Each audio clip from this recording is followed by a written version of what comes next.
A horse's hooves clatter rhythmically against the stone pavement as it trots forward. Drawn by two steeds, a grand carriage rolls smoothly through the cobbled streets of the commoner district. Two onlookers stare in bewilderment as the ornate vehicle passes, wondering what is going on and recognizing it as a carriage from the royal palace. A dignified official stands before a wooden door, announcing a delivery from the palace and asking if Lady Martina is present.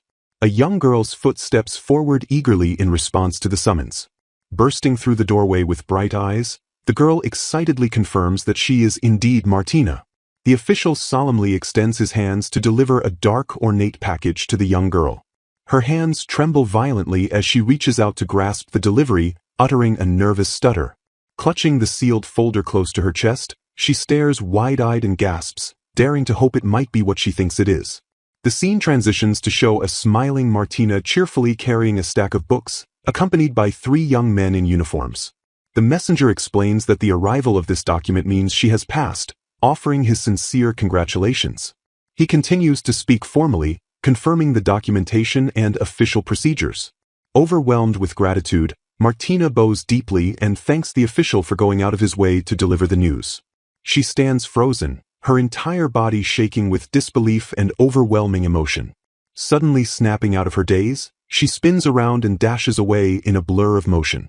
Bursting into the room where her mother sits folding laundry, Martina excitedly declares that she passed.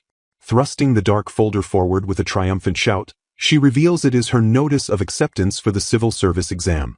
Her mother smiles warmly in gentle amusement as Martina peeks happily over the top of her acceptance letter. The tender moment shatters when a man's shocked voice demands to know what she just said. Turning to face her father, Martina proudly repeats her incredible achievement of passing the civil service exam. Her father clutches his face in absolute comical disbelief, his eyes bulging wide as he processes the news. Her father falls to his knees in disbelief, while a narration explains that a royal declaration 20 years ago abolished the barrier allowing commoners to take the formerly noble exclusive exam. However, because commoners face immense educational hurdles compared to nobles, it became widely accepted that almost no commoner could pass an exam requiring vast knowledge in culture, literature, arithmetic, and history. Gripping the folder with unwavering determination, Martina realizes that with this success, a new world opens to her. Her primary motivation shines through as she happily realizes she will finally be able to read the books in the royal palace library. Her father breaks down into dramatic tears, clinging to her skirt while her mother smiles awkwardly beside him. Still sobbing profusely, her father acknowledges that wanting to read those books was the only reason she took the exam. Her mother looks on fondly, recalling the moment she first heard about the situation at the local library. A flashback reveals a younger Martina surrounded by towering stacks of books, having completely shocked the librarian by finishing every single text in the commoner district library. Having exhausted even the second-hand books and spending all her time reading, Martina became terribly depressed when nothing was left. Looking up at her father, Martina asks if her depression was the reason he suggested she become an official to access the royal library. The father awkwardly admits he only recommended it because he thought she would absolutely fail without a tutor, but Martina is just thrilled and thanks him profusely. Sweating nervously, her father forces a smile and says that is good to hear, while Martina gleefully celebrates the prospect of new stories. Looking at her brilliant daughter with pride, her mother warmly praises Martina for being genuinely smart. Clutching her acceptance notice, Martina smiles brightly and confidently declares that she never forgets anything she sees or reads. Standing together with a strong sense of pride, her parents instruct her to use her incredible gift for the good of the country. Without a moment of hesitation, Martina eagerly agrees to their request. Lost in a blissful daydream, Martina clasps her hands together and imagines all the countless new books she will devour in the royal palace library. She drools over the prospect of new stories, histories, and valuable research works, knowing the palace boasts a collection more than 3 times the size of the commoner library. Watching her obsess over the library, her mother gently tells her father to give it up, while he dramatically sobs that watching his daughter leave home is simply too painful. A few weeks quickly pass by as the date of her new position approaches. In the grand halls of the palace, 2 noblemen observe the gathered candidates and whisper about a short commoner who does not look very noble. They exchange looks of absolute disbelief, noting that it has been 4 years since a commoner passed, and this girl managed to achieve a perfect score. Reeling from the shock, They realize she is only 15 and must have taken the grueling exam the moment she reached the eligible age. The noblemen stare in awe, completely unable to wrap their heads around a 15-year-old commoner girl becoming an official with flawless marks. Dressed smartly in her new uniform, Martina stands among her peers as an official addresses the 11 successful candidates, expecting them to devote their brilliant minds to the nation. A senior official begins distributing ceremonial badges and ornate cords presented on elegant velvet trays. An older, bespectacled official approaches the podium and announces that they will begin their service with a lesson on the history of the kingdom's founding. Standing at eager attention, Martina confidently shouts her confirmation as the official calls her name next. The older official hands her the badge with a warm smile, stating the nation expects great contributions from her as she accepts her new role. Martina's eyes sparkle with pure, unadulterated excitement as she enthusiastically confirms her identity and accepts her new assignment. The grand, sweeping architectural arches of the royal palace stretch endlessly above, showcasing the breathtaking majesty of her new workplace. Bathed in the radiant glow of ornate fixtures, the 3 newly appointed recruits march solemnly across the polished palace floors. Elaborate crystal chandeliers cast a brilliant, sparkling illumination over the towering, pristine pillars of the palace corridor. Glancing down at her official uniform, Martina listens intently as she learns that the distinct color of their mantles denotes their specific departmental assignments. A sharp-featured young man wearing an administrative mantle steps forward with a confident smirk, introducing himself as Roland, a seasoned 5th-year official. Roland casually dismisses aristocratic formalities, explaining that despite his birth into a prestigious Viscount family, officials strictly use first names on the job. The dark-haired recruit immediately objects with haughty indignation, firmly introducing himself as Sylvain Cadol and scolding Roland for abandoning his noble pride. Roland visibly cringes and rubs his neck in exasperation, quietly muttering complaints about dealing with yet another troublesome, status-obsessed noble. Standing tall with infuriated pride, Sylvain violently declares his allegiance to House Cadol while condemning the Viscount's blatant disrespect for hierarchy. Standing tall with infuriated pride, Sylvain violently declares his allegiance to House Cadol while condemning the Viscount's blatant disrespect for hierarchy. Waving a dismissive hand, Roland politely reminds the arrogant rookie that the civil service exam clearly outlined how boasting about noble titles is deeply frowned upon in the modern era. Refusing to back down, Sylvain aggressively thrusts his hand forward and preaches his family's strict supremacist doctrine of demanding absolute obedience through noble prestige. Roland slices through the arrogant aristocratic tirade with a sharp, commanding interjection. Leaning in with an intimidating, deadpan glare, Roland brutally grounds Sylvain by reminding him that a mere rank-and-file rookie sits at the absolute bottom of the workplace hierarchy. The elegant blonde recruit calmly voices her support for a merit-based system, sighing in disappointment that outdated aristocratic mentalities still plague certain families. Fixing Sylvain with an icy, piercing stare, she makes it abundantly clear that she utterly refuses to respect high-ranking incompetence. Intrigued by her remarkably fierce disposition, Roland casually turns his attention toward the blonde girl to ask for her name. Maintaining a poised and unflinching demeanor, the young woman formally introduces herself to the senior official as Nadia. Roland cheerfully grants Nadia permission to address him with a respectful suffix, emphasizing the flexible but polite naming conventions within their department. The senior official then shifts his focus to the final, wide-eyed recruit, bluntly acknowledging her commoner status and requesting her name. Clutching her mantle tightly with nervous anticipation, the young girl stammers slightly as she respectfully introduces herself as Martina. A wave of intense anxiety crashes over Martina as she silently questions if her desperate, single-minded quest to read library books was a dangerously reckless career move. Observing her transparent anxiety, Roland's expression softens as he praises her refreshingly pure and delightfully straightforward nature. Deeply relieved by his unexpected kindness, Martina nods earnestly and pledges to give her absolute best effort to the demanding job. Smiling warmly alongside the stunned noble recruits, Roland casually reveals that her perfect exam score is an unprecedented, historic achievement for a commoner. Staring up at her welcoming supervisor with wide, grateful eyes, Martina happily concludes that Roland is a genuinely kind and approachable mentor. Suddenly, Nadia steps forward with a radiant, disarming smile, completely shattering her previously icy and unapproachable noble demeanor. Leaning in dangerously close with an expression of sheer awe, the blonde noblewoman eagerly interrogates Martina about her legendary flawless exam score. Taken completely off guard by the intense physical proximity, Martina sweats nervously and offers a meek, affirmative confirmation. Nadia passionately expresses her profound relief at Martina's existence, lamenting how her own expensive private tutors couldn't crack an exam that Martina conquered simply by reading library books. Staring up at Martina as if she were a descending goddess of knowledge, Nadia screams internally with absolute, mind-blowing admiration. Stepping forcefully into Martina's personal space, the blonde noble aggressively seizes both of her hands with an inescapable grip. With her eyes sparkling with unyielding determination, Nadia enthusiastically demands that the two of them become fast friends immediately.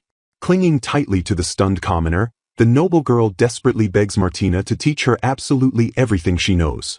Overwhelmed by the sudden barrage of affection, Martina blushes deeply, instantly charmed by the beautiful noble's cute aggression and eagerly accepting the friendship.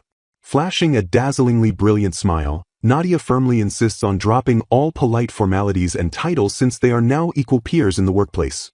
Surrounded by an imaginary aura of blossoming flowers, Martina happily returns the bright sentiment and warmly embraces her very first workplace friend. While the two girls bond gleefully under the dark, resentful glare of Sylvain, Roland cheerfully announces that it is finally time to get moving. Sylvain stands rigidly in the background, his face shadowed with quiet, seething indignation at being completely ignored by his fellow recruits. The group finally enters the administrative department, stepping into a massive, bustling hall filled with rows of incredibly busy officials hunched over mountainous stacks of paperwork. Strolling confidently into the chaotic workspace, Roland cheerfully announces the arrival of this year's highly anticipated batch of new recruits. Exhausted workers momentarily pause their relentless scribbling, glancing up from their overflowing desks to inspect the fresh, uncorrupted talent entering their ranks. Gesturing grandly toward the trio, Roland formally presents Sylvain, Nadia, and Martina to the department, knowing full well the busy veterans won't remember their names immediately. Understanding the overwhelming environment, the seasoned official promises the rookies that he will slowly introduce the veteran staff over time to avoid unnecessary confusion. With pleasantries swiftly concluded, Roland abruptly pivots and marches down the aisle, signaling that it is officially time to dive into the grueling details of their actual job. Slapping a heavy, ominous box of documents onto his lap, Roland sits down and prepares to deliver a serious lecture on the fundamental purpose of their department. A thick, intimidating stack of highly classified bureaucratic paperwork is unceremoniously dropped directly into Martina's eagerly waiting hands. Martina's eyes widen with sheer, unadulterated ecstasy as she realizes she is holding incredibly rare documents that were strictly forbidden in the commoner library. Roland details their critical mission of navigating a massive, complicated political organization to secure essential approvals and realize the grand policies of their national superiors. Flashing a chillingly cheerful smile surrounded by floating, carefree dog doodles, Roland brutally shatters the illusion of grandeur by summarizing their prestigious administrative duties as absolute grunt work. Two cloaked officials sit quietly while the ginger-haired supervisor laughs out loud across the table. Smiling brightly, he completely agrees that her assessment is a pretty accurate way of putting the situation. He leans in to assure them that despite being widely considered grunt work, the job is actually incredibly rewarding. The listener acknowledges his point with a cheerful, sudden burst of understanding. The supervisor flashes a confident smile, explaining the deep satisfaction of watching their hard work gradually take shape into actual, impactful policy. A dark-haired, stern-looking official interjects alongside the girls, bluntly advising them to just do their best without complaining.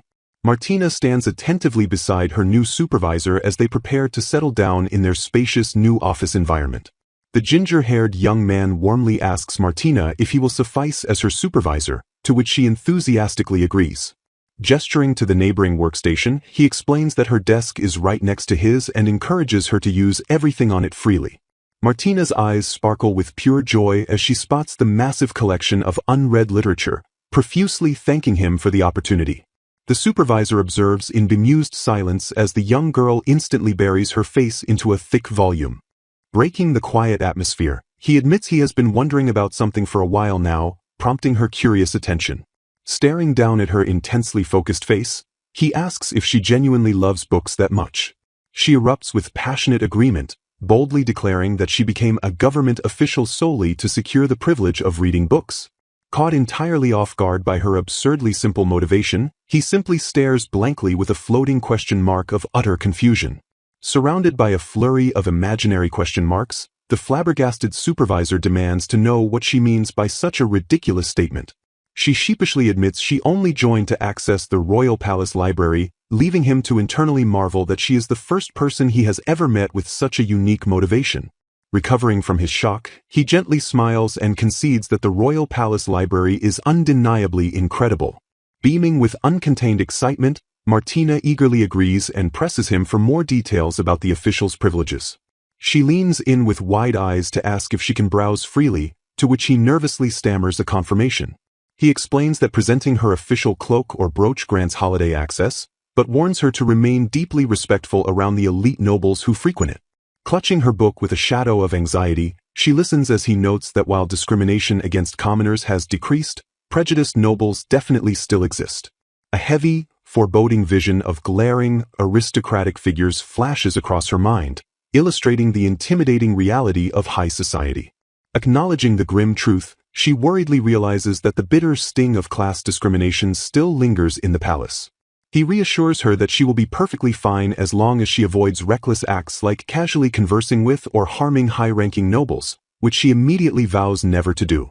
Offering a comforting smile, he smoothly assures the anxious girl that she truly has no reason to worry too much. Letting out a soft, relieved sigh, her posture visibly relaxes as the heavy tension finally leaves her small frame. With the tense topic concluded, he claps his hands to signal the official start of their workday, to which she eagerly agrees. He outlines his primary duty of coordinating deployments, testing her foundational knowledge by asking if she understands the specific roles of the night orders. The supervisor confirms her accuracy as she flawlessly recites the exact duties of the Royal Guard, the First Night Order, and the Second Night Order.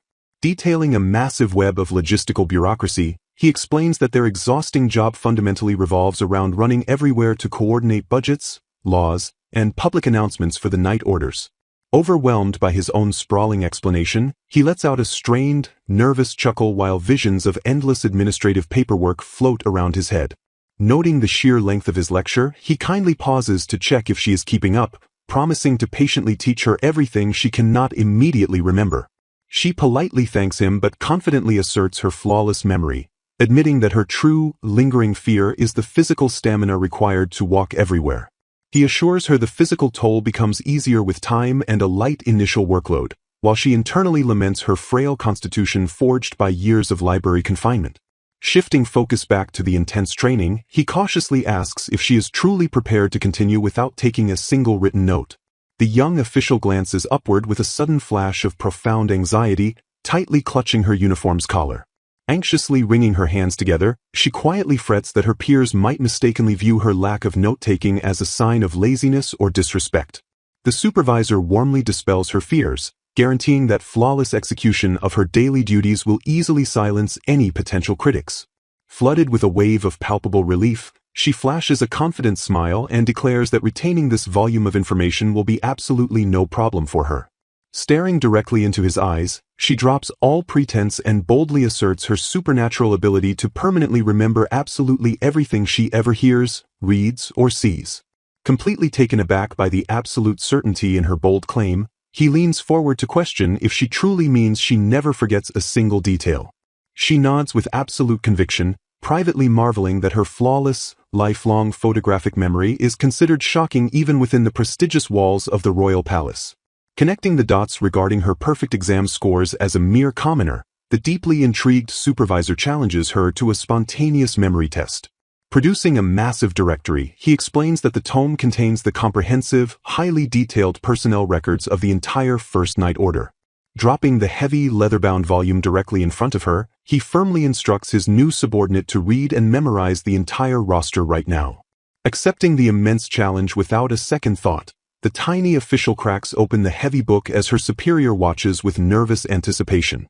Her eyes blaze with intense, terrifying focus as she devours the complex pages at breakneck speed, leaving the supervisor visibly stunned by her sheer concentration. The immense volume of military data rapidly streams into her limitless mind, rendering the experienced official utterly speechless in the background. Smashing the heavy book back onto the desk, she practically vibrates with starry-eyed excitement over the vast number of knights capable of wielding destructive attack magic. The supervisor explains that in this world, only about 30% of people possess a magic attribute, and less than 10% of those have the aptitude for offensive magic. He elaborates that most magic users can only perform minor feats to make daily life convenient, such as slightly floating objects or warming temperatures. Martina realizes her own ignorance about magic as he notes that offensive mages receive higher salaries in the Knight Orders and are almost always recruited unless they possess major flaws. Unfazed by the massive data dump, Martina genuinely smiles, finding the act of reading all these intricate details to be incredibly fun on its own.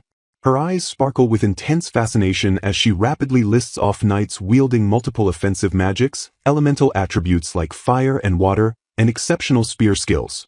Pausing her rapid reading, she inquisitively wonders why the Order's Scout Light attribute students from the Academy, considering their magic is primarily suited for healing. Roland confirms that highly sought-after light mages rarely need to risk their lives as knights, making it incredibly lucky for an order to recruit even one per year. Shifting her focus, the young official directly addresses her supervisor as Roland, prompting his curious attention. Staring intently at him, she boldly asks if there are any individuals with the dark attribute serving within the Knight Orders. Caught off guard by the unusual question, Roland frowns slightly and asks why she would inquire about such a specific topic. He solemnly explains that dark magic users are practically non-existent in public because their aptitude for stealth and scouting has historically been exploited for horrific crimes, leading them to hide their feared abilities. He adds that this extreme rarity only fuels further persecution, forcing dark mages into hiding despite the fact that the attribute itself is not inherently evil. Glancing back over her shoulder, Martina quietly acknowledges that this deeply ingrained prejudice exists even within the walls of the royal palace. Roland looks down with a complicated expression, admitting his awareness of the dark historical incidents surrounding the attribute. Undeterred by the grim history, Martina thoughtfully continues transcribing her notes with a quill pen. She innocently declares her desire to converse with a dark mage if one exists among the knights, citing the sheer impossibility of finding books on the highly feared subject. Roland's eyes widen in profound realization as he stares silently at his incredibly open-minded new subordinate. A gentle, highly affectionate smile breaks across his face as he leans over her desk, warmly complimenting her for being a genuinely good person. Martina blinks in innocent surprise, a faint blush dusting her cheeks at the sudden, earnest praise. Deflecting the compliment, she happily admits that it has been a long time since she encountered a book overflowing with such entirely new information, making it impossible to put down. Roland watches her with a mixture of disbelief and intense professional curiosity. Snapping the book shut, he incredulously asks if she genuinely managed to read and memorize the contents while simultaneously holding a conversation with him. Martina confidently nods, casually confirming that she easily digested about 30 pages of the dense roster. Refusing to blindly accept her superhuman claim, Roland immediately challenges her to answer a series of specific test questions. When quizzed on the first Knight Order's captain, she instantly identifies him as Sir Cedric Lambert while Roland demands his weapon, attribute, and personality details. She flawlessly recites that Cedric is a highly respected, friendly fire attribute swordsman, brightly adding that she would love to meet him someday. Bubbling with genuine enthusiasm, she vividly imagines the legendary Fire Knight while cementing her perfect answer. Pushing the difficulty higher, Roland immediately demands the comprehensive details and the name of the Order's vice-captain. Without missing a single beat, she rattles off Sir Florent Levant's mastery of 3 high-level wind defensive spells, his rapier skills, and his famously calm demeanor. Roland stares down at the closed roster, his eye twitching as he realizes the sheer impossibility of her flawless recall. Seeking to completely break her streak, he asks for the exact statistical count of fire attribute knights contained within those specific 30 pages. Martina tilts her head in deep concentration, rapidly counting off invisible names on her delicate fingers. She triumphantly shouts the number 7 before briefly second-guessing herself and wondering if the total was actually 6.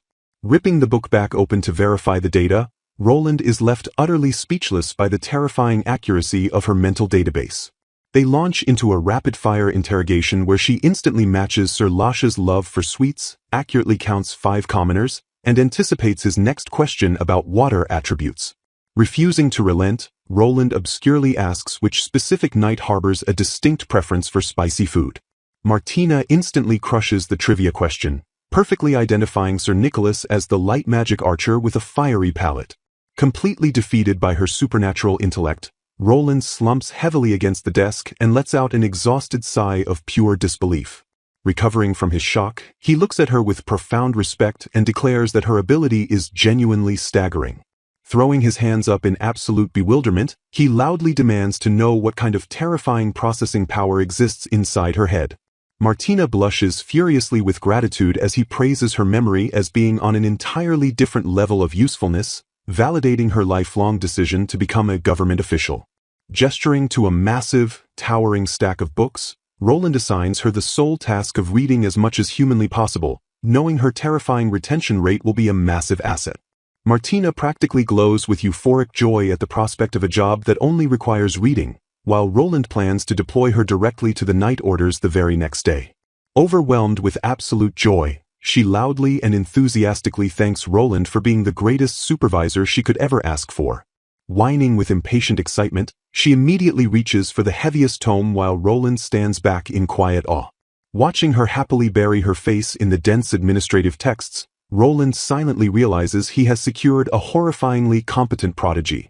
The long, grueling workday finally draws to a triumphant and highly productive close.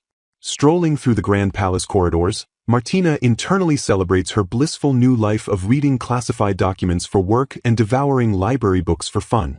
Clenching her fists in pure, unadulterated happiness, she reiterates just how incredibly grateful she is to have passed the official exam. Approaching the grand library doors with stars in her eyes, the brilliant young prodigy eagerly wonders what magnificent literary treasures await her inside. A bold, striking declaration sets the atmospheric stage, immediately establishing this location as an absolute paradise for the young protagonist. Smiling warmly in her pristine new uniform, Martina marks the beginning of the chapter's highly anticipated first part.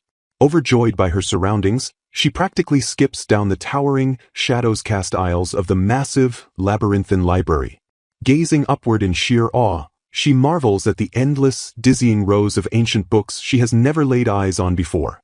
Utterly captivated by the vast, incomprehensible collection, she breathlessly repeats her stunned realization that these titles are entirely alien to her.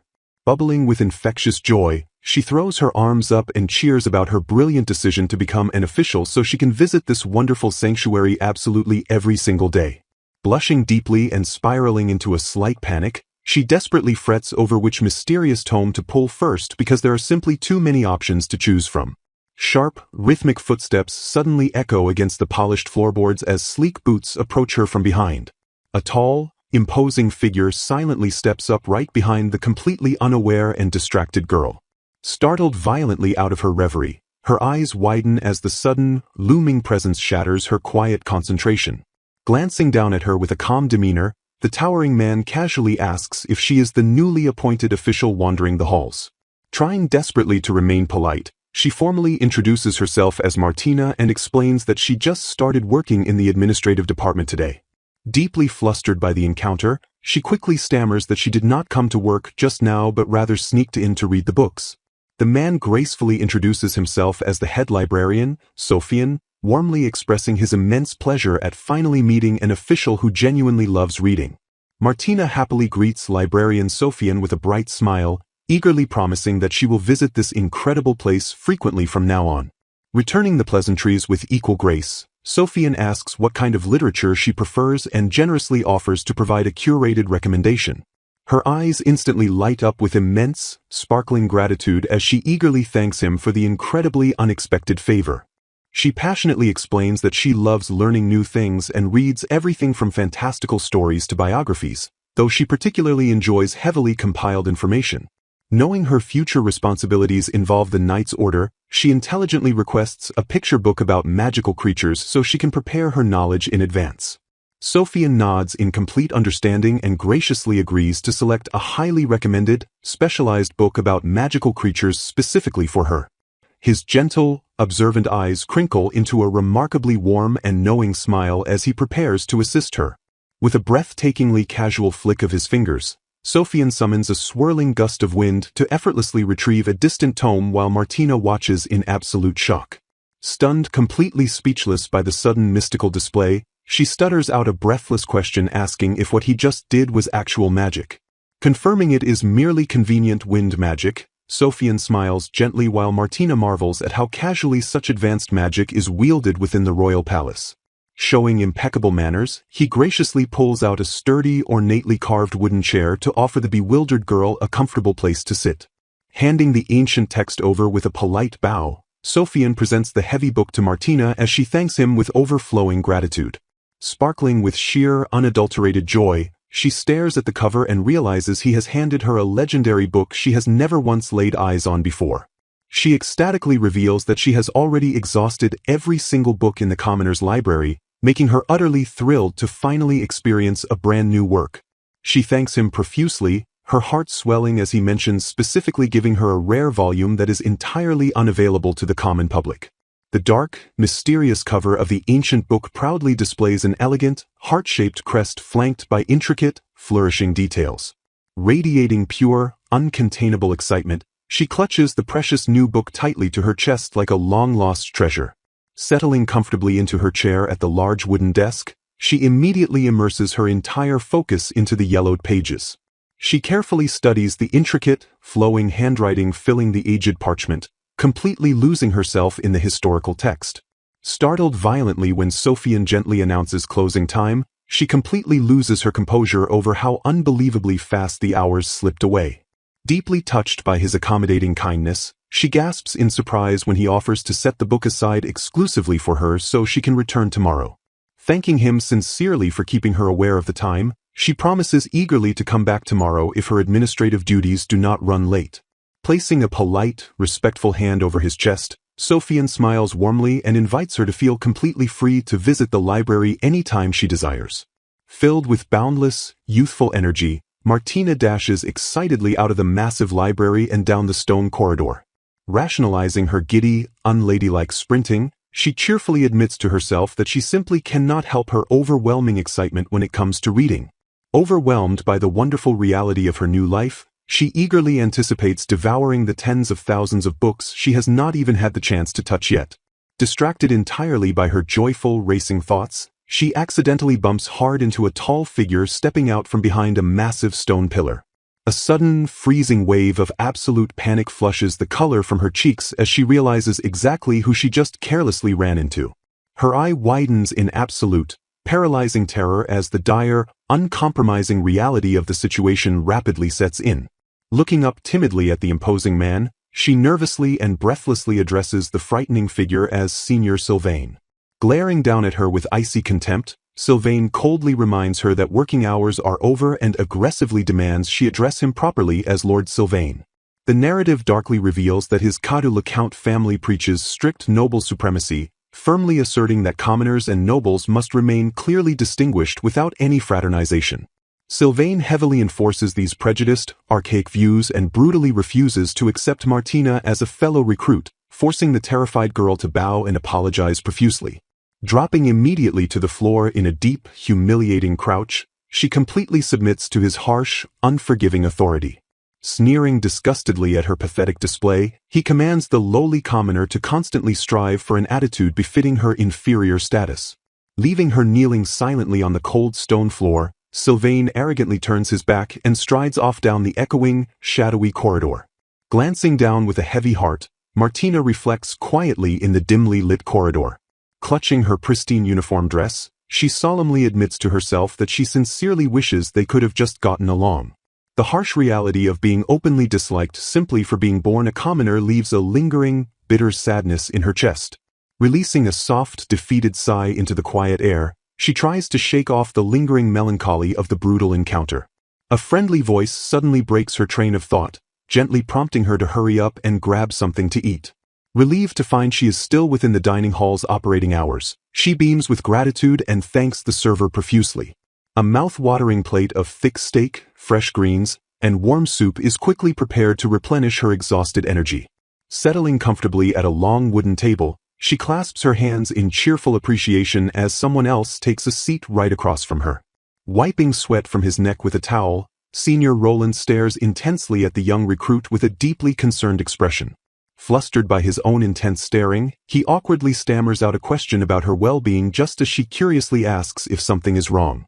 Quickly apologizing for his awkwardness, he admits he was genuinely worried she might miss her very first dinner, prompting her to explain she lost track of time reading at the library.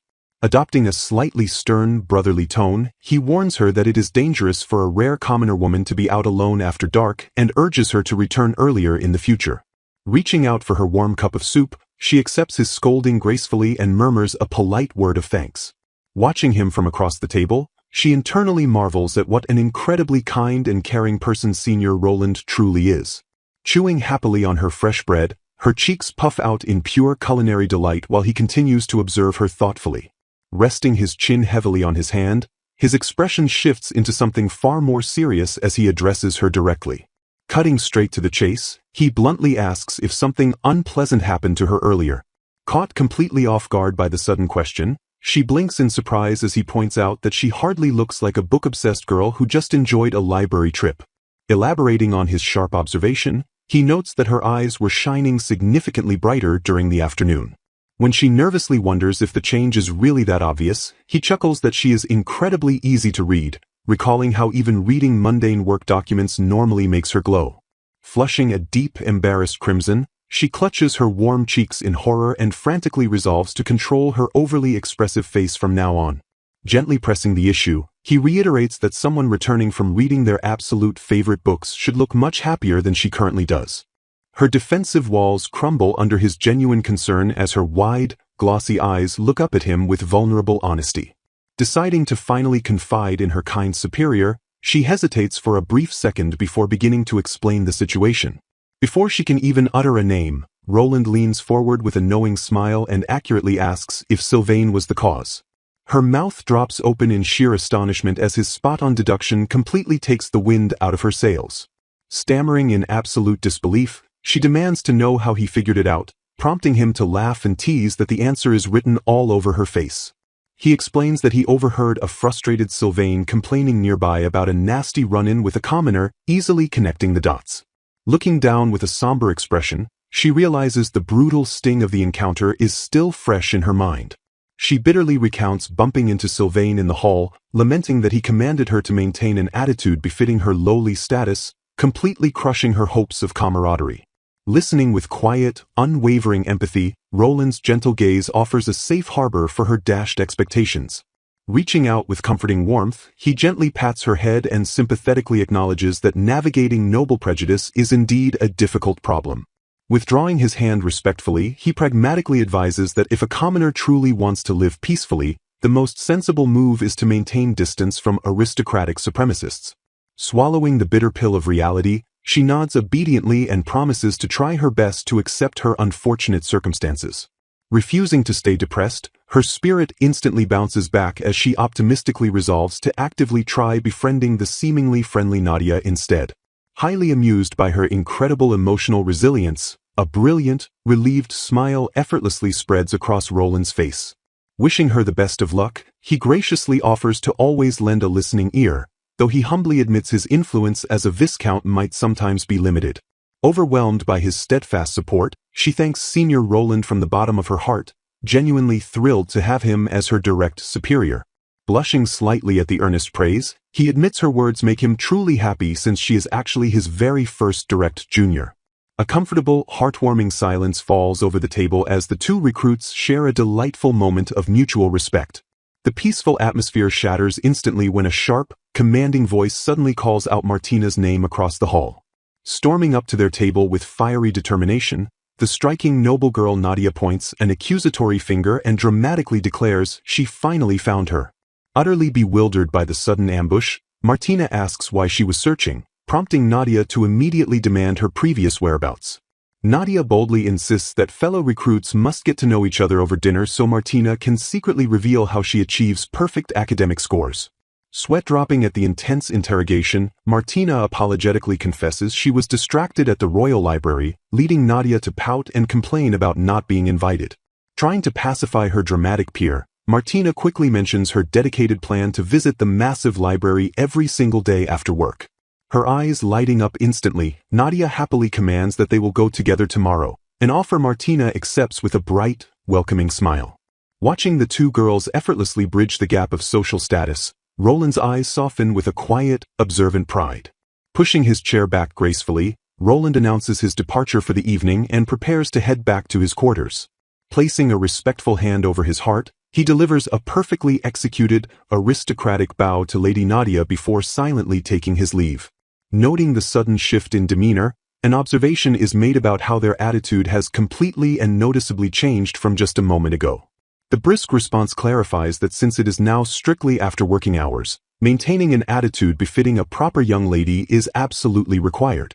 Waving off the stiff formalities with a gentle smile, she explains that being the third daughter of a count's house means she holds no real power and simply hopes they can get along well. She warmly emphasizes their newly forged bond, reminding her companion that they are now close colleagues who will be working together from this point forward. Accepting the delightfully relaxed terms, the young man cheerfully agrees to act accordingly and tells Nadia to drop the unnecessary honorifics outside of work hours as well. Observing his incredibly easygoing reaction, she mentally notes with a sense of relief that he is surprisingly adaptable to the sudden change in social dynamics. Looking slightly bewildered by the sudden noble revelation, her companion hesitantly asks for confirmation that Nadia actually comes from a prestigious count family. Smiling brightly and dismissing the rigid class divide, Nadia declares she cares nothing for the titles of nobles or commoners and only wants to befriend people she genuinely likes. Expressing her earnest desire to continue getting along, Nadia receives a relieved agreement, though a lingering pause hints at underlying complications. Nadia reveals the grim reality of her old-fashioned father, who not only intensely discriminates against commoners but genuinely believes women shouldn't study and should only seek happiness through a prestigious marriage. Fearing she would be inevitably married off to an unrespectable man if she stayed, she bravely confesses that she essentially ran away from her noble home just to take the civil service exam. Condemning her father's ridiculous habit of judging a person's intrinsic value by gender or status, Nadia warmly praises Martina, asserting that she is far more capable than the Earl ever could be. Sitting together in quiet solidarity, Martina hesitantly agrees with the profound sentiment, softly suggesting that simply having the freedom to learn is a form of true happiness. Enthusiastically validating Martina's earnest words, Nadia abruptly cuts off any further mention of her father to passionately declare that she also finds learning to be absolutely wonderful. Suddenly feeling deeply self-conscious about dumping her heavy family issues, Nadia apologizes for being troubling, but Martina quickly and gently reassures her that she doesn't mind at all. Stammering slightly as she frantically tries to articulate her own complicated feelings, Martina struggles to find the perfect words to comfort her runaway noble friend. Flashing a bright, unwavering smile of support, Martina tells Nadia not to worry, promising that she will always be there to at least listen to her deepest troubles. A tense moment of quiet concern passes before Martina anxiously asks if there is any looming risk of Nadia being forcibly taken back to her controlling family. Sporting a fiercely confident and almost mischievous grin, Nadia completely dismisses the terrifying worry, definitively stating that she absolutely will not be dragged back. Explaining her foolproof legal shield, she notes that modern society respects individuals over families, and since state officials belong exclusively to the state, even her powerful Earl father cannot easily touch her. Visibly relieved by this impenetrable protection, Martina happily expresses her heartfelt desire to keep working alongside Nadia for a very long time. The tranquil atmosphere of the Grand Academy is perfectly captured in a quiet, structural view of the empty staircases as the day's dramatic events slowly begin to wind down. Standing together in the ornate hallway outside their living quarters, Nadia bids Martina a polite and fond farewell until the sun rises on the next day. Turning back with a cheerful wave and a bright, energetic expression, Martina enthusiastically wishes Nadia a wonderful good night. Slipping into her darkened room with a graceful, lingering wave, Nadia warmly returns the gentle nighttime sentiment. The morning sun rises over the magnificent estate, signaling a brand new day as a voice brightly calls out to Martina that it is officially time to head to work. Walking together in their crisp official uniforms, Nadia casually asks if Martina visited the Royal Palace Library yesterday since she herself was unfortunately unable to attend. Martina's eyes sparkle with absolute awe as she recounts spending her solitary day thoroughly exploring the library, amazed by the incredible selection of books safely housed within the palace. A rather humorous rumor has apparently spread throughout the entire administrative department, establishing the absolute fact that if Martina is ever missing, she is undoubtedly hiding in the library. Shocked and slightly panicked by her sudden and highly specific infamy, Martina stammers in total disbelief that such a reputation could spread through the entire department in merely a week. Nadia calmly confirms the embarrassing reality, pointing out that Martina's extreme and constantly noticeable obsession with carrying massive stacks of books makes her incredibly easy to track. Struck as if by a massive bolt of lightning, the sheer, mortifying weight of her own utterly predictable reputation completely paralyzes the young bookworm. Trying desperately to salvage her crumbling dignity, Martina awkwardly rationalizes that being predictably found in the library actually saves everyone the exhausting trouble of searching for her. Arriving at their bustling designated workspace, Martina stares blankly ahead at the weary-looking back of her dedicated superior. Lost in deep, frustrated contemplation, the young man heavily rubs his chin, clearly exhausted by the mounting administrative burdens placed squarely upon his shoulders. Snapping him out of his intense, brooding focus, Martina politely wishes Senior Roland a good morning, to which he tiredly but respectfully replies. Wasting absolutely no time on trivial pleasantries, Roland immediately briefs her that their very first crucial task of the day involves heading straight to the First Night Order. A sudden wave of nervous anticipation washes over Martina as she quietly and anxiously repeats their highly intimidating destination to herself. Roland explains they must urgently discuss a requested reduction to the patrol budget from the finance department, revealing that the complex documents he labored over yesterday were contingency plans for this exact cut.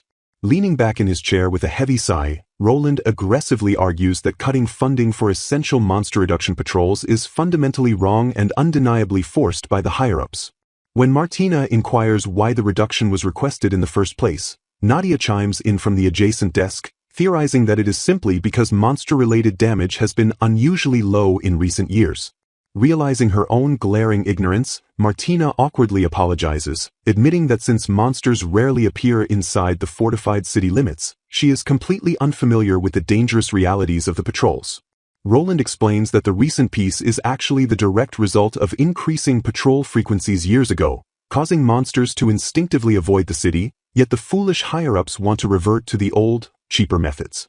Grasping the terrible, fatal flaw in the government's twisted logic, Martina quickly points out that lowering patrols will simply signal to the monsters that the humans have disappeared, inviting them right back into the territory. Filled with deep, escalating concern over the impending danger to the citizenry, Martina urgently asks Roland if there is any possible way he can persuade the higher-ups to abandon this reckless budget cut. Looking incredibly grim, Roland hesitates before diving into the complex political reality, heavily warning that his next explanation includes his own cynical personal speculation. He reveals his dark suspicion that the ambitious finance minister initiated this dangerous request solely to free up leftover budget money for his own flashy new policies, all in a ruthless bid to secure a higher political position. The crushing weight of the suffocating bureaucracy hangs heavy in the air as they all quietly acknowledge just how hopelessly complicated and utterly corrupt the situation truly is. Despite the terrifying and obvious danger, Roland admits that because damage has decreased on paper, the vital defense budget is tragically viewed as the easiest area to cut to meet the finance department's selfish demands. Accepting that the rigid political policy likely will not change, Roland declares their only option is to mathematically adjust and propose an optimal plan that maintains safety on a crippled budget, a desperate task Martina correctly identifies as incredibly difficult. Senior Roland asks Martina if she could summarize the monster damage documents to identify high and low-risk areas within the next few days. Completely unbothered by the heavy workload, Martina casually offers to finish the entire complex task in about 10 minutes instead of a few days. Utterly dumbfounded by her impossible claim, Roland stares at her in shock and breathes out that she is truly amazing. Pointing to a massive, towering stack of assigned reading, Roland asks in sheer disbelief if she actually finished reading all the monster damage documents he gave her 3 days ago. Realizing the terrifying implications of her impossible reading speed, Roland nervously deduces that she must have perfectly memorized all the dense contents as well. Flashing a confident and reassuring smile, Martina quickly confirms his ridiculous suspicion without a single second thought. Sweating profusely under the crushing weight of her sheer competence, Roland admits he cannot even doubt her word anymore. Roland tentatively suggests having her read a massive mountain of documents covering laws and past cases, prompting Martina to sparkle with absolute joy at the prospect. Barely containing her overwhelming excitement, Martina internally screams that reading all day is literally the best job ever. Watching her tremble with pure, unfiltered happiness, Roland heavily sweats and notes she is probably the only person alive who would be genuinely thrilled to hear that. Snapping back to their urgent duties, Roland instructs her to quickly prepare the analytical documents before they head straight to the first night order. Her pen flying across the paper with pinpoint accuracy, Martina rapidly tallies up 15 total instances of monster damage in the eastern forest. Without skipping a beat, she swiftly documents 3 incidents on the northern highway, 12 in the western grasslands, and 27 in the western forest. Continuing her intense, high-speed analysis, she carefully considers the underlying geographical patterns of the appearing monsters. Drawing rapid and brilliant conclusions from the raw data, she successfully deduces that monsters are far more likely to appear on the dangerous southern side. Finishing the complex report with a dramatic, satisfying flourish, Martina triumphantly lifts the completed paperwork into the air. Arriving at their destination, Martina proudly presents her meticulously crafted map to Senior Roland for his final approval. Smiling warmly at her flawless and rapid execution, Roland sincerely thanks her for the invaluable tactical assistance. Beaming with genuine pride, Martina happily states that she is simply glad to be of help. The grand, imposing gates of the first night order loom before them under a bright, sweeping sky. Roland and Martina briskly walk through the elegant, chandelier-lit halls of the heavily fortified military building. They are formally greeted by First Night Order Captain Cedric Lambert, who politely apologizes for keeping them waiting. Settling into the comfortable couches, Roland and Martina sit directly across from the imposing captain to begin their tense administrative negotiations. Roland officially hands over their painstakingly crafted proposal, politely explaining that they received a strict government request to reduce the vital patrol budget. Taking the heavy document into his hands, Cedric silently scans the severe budget cuts with a deeply serious expression. Sweating slightly with an incredibly strained smile, the captain heavily admits that accommodating this aggressive reduction is going to be incredibly difficult. He carefully explains the massive logistical nightmare, noting that asking seasoned knights to completely change their rigid squad-based training routines is simply asking too much. Fully understanding the deep military reluctance, Roland softly suggests the painful but realistic second option of simply reducing the patrol frequency. To mitigate the danger, Roland intelligently proposes extending the duration of each individual patrol, ensuring the country's safety while strictly adhering to the crippled budget. Cedric silently calculates the brutal trade-off, realizing that running fewer but significantly longer patrols would indeed save them crucial state funds. Unrolling Martina's meticulously detailed map, Roland explains they can safely minimize the negative impact by specifically reducing patrols in the statistically lowest risk areas. Genuinely impressed by the brilliant tactical resource, Cedric excitedly declares that the map is incredibly helpful and will be put to excellent use. The productive meeting is suddenly violently interrupted by a frantic, echoing commotion coming from the outside hallway. A terrified, breathless knight desperately bursts through the heavy doors, screaming for the captain. Leaping to his feet in sheer, adrenaline-fueled panic, Cedric immediately demands to know what just happened. The trembling knight delivers a horrifying report, revealing that a sinister black mist has flooded the forest and monsters are actively massing. Roland and Martina freeze in absolute shock as the horrific, unprecedented emergency violently unfolds right before their eyes. The frantic scout confirms the terrifying location as the eastern forest, identifying the immediate threats as dangerous boar types and deadly fire-using monsters. Escalating the nightmare to a full-blown catastrophe, the scout screams that massive wyverns have also joined the deadly monster swarm. Barking urgent, desperate commands, Cedric immediately orders the wounded scout to hurry straight to the infirmary. The loyal knight instantly obeys the direct command, rushing off to seek vital medical attention. A quiet, striking image of the genius administrative official Martina standing solemnly in the vast library highlights her immense, world-saving knowledge. Acting with decisive military precision, Cedric roars an absolute command to deploy squads 1 through 5 for immediate vanguard reinforcements. Preparing for the absolute worst-case scenario, the captain gravely warns Roland to use the closest outer gate as they may need to send even more squads into the meat grinder. Roland urgently agrees and prepares to arrange the dispatch system, while Martina stares blankly ahead in a state of deep, calculating shock. Her eyes completely wide with sudden realization, Martina's genius brain goes into absolute overdrive as she frantically processes the catastrophic variables. Visually connecting a massive web of data, she rapidly cross-references the specific attributes and weapons of squads 1 through 5 against the deadly weaknesses of wyverns and fire monsters. Shattering the tense, panicked atmosphere, Martina suddenly calls out and desperately begs the captain to wait. Fully aware of her presumptuous and highly insubordinate actions, she bravely declares that they absolutely should not send squads 1 through 5 into the eastern forest. Standing her ground with fierce, unwavering determination, the young administrative official prepares to challenge the seasoned knight captain's tactical deployment. Martina locks eyes with 3 towering knights. She holds her ground with unwavering focus despite the imposing presence of the seasoned warriors. Startled by her unexpected boldness, the dark-haired captain stares back with a subtle bead of sweat forming on his cheek. The intense gaze of the small official leaves the experienced knight momentarily speechless. Martina narrows her large, expressive eyes, her face reflecting a deep, unshakable determination to assist the struggling vanguard.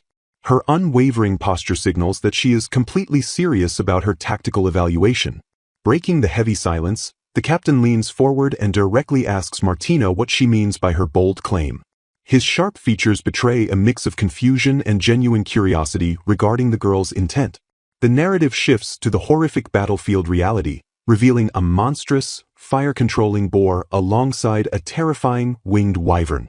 These ferocious enemies pose an unprecedented threat to the kingdom's unprepared defenders.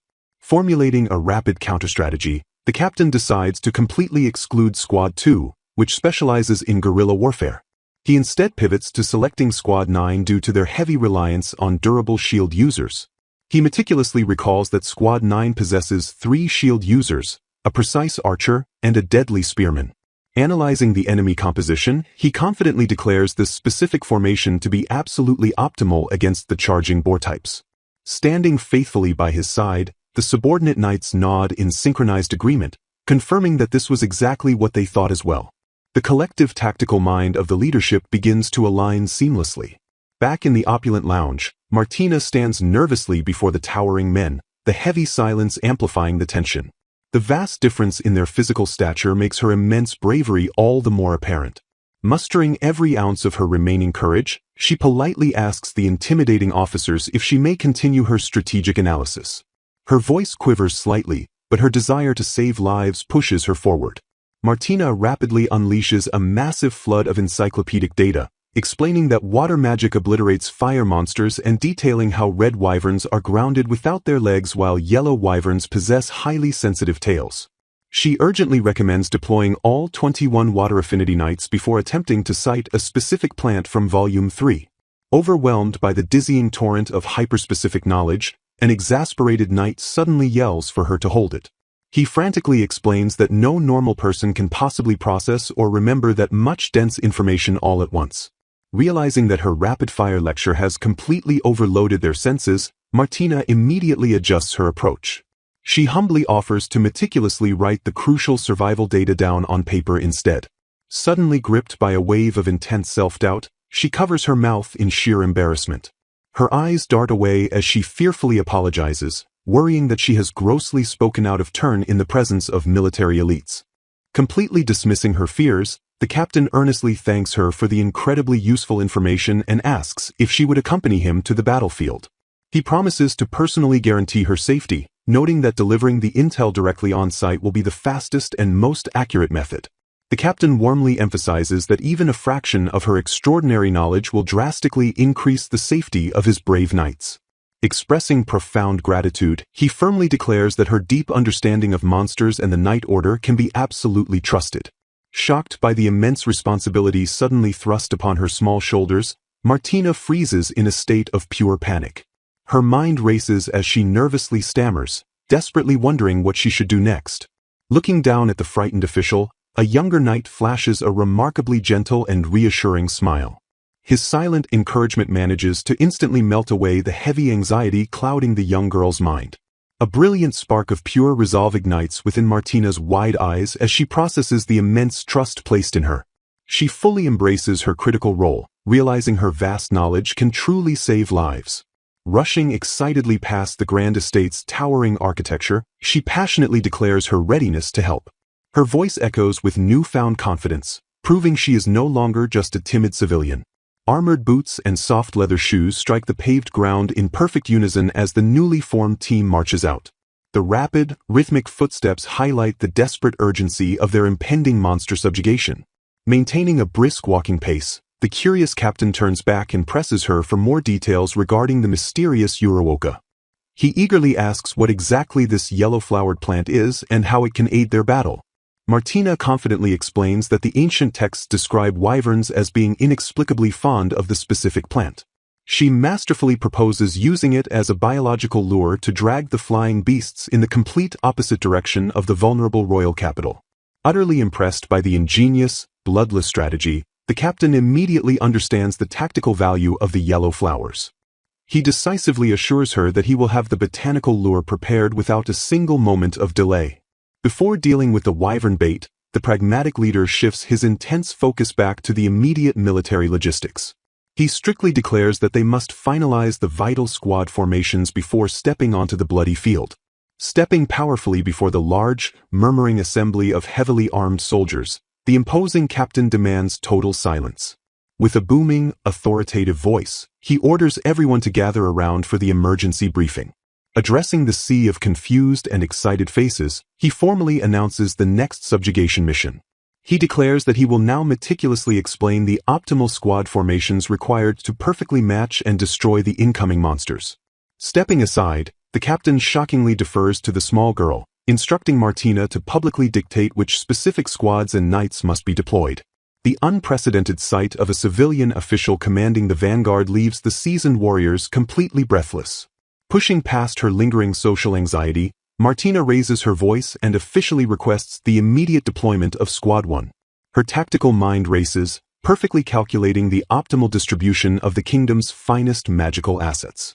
The surrounding crowd erupts into a chaotic wave of shocked whispers as the bold official pushes her authority even further.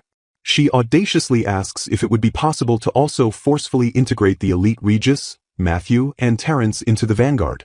The named elites enthusiastically accept the dangerous burden, with Terence preparing to target the wyverns with his incredible archery. Meanwhile, the remaining two confidently assert that their potent water magic will easily handle the raging fire monsters.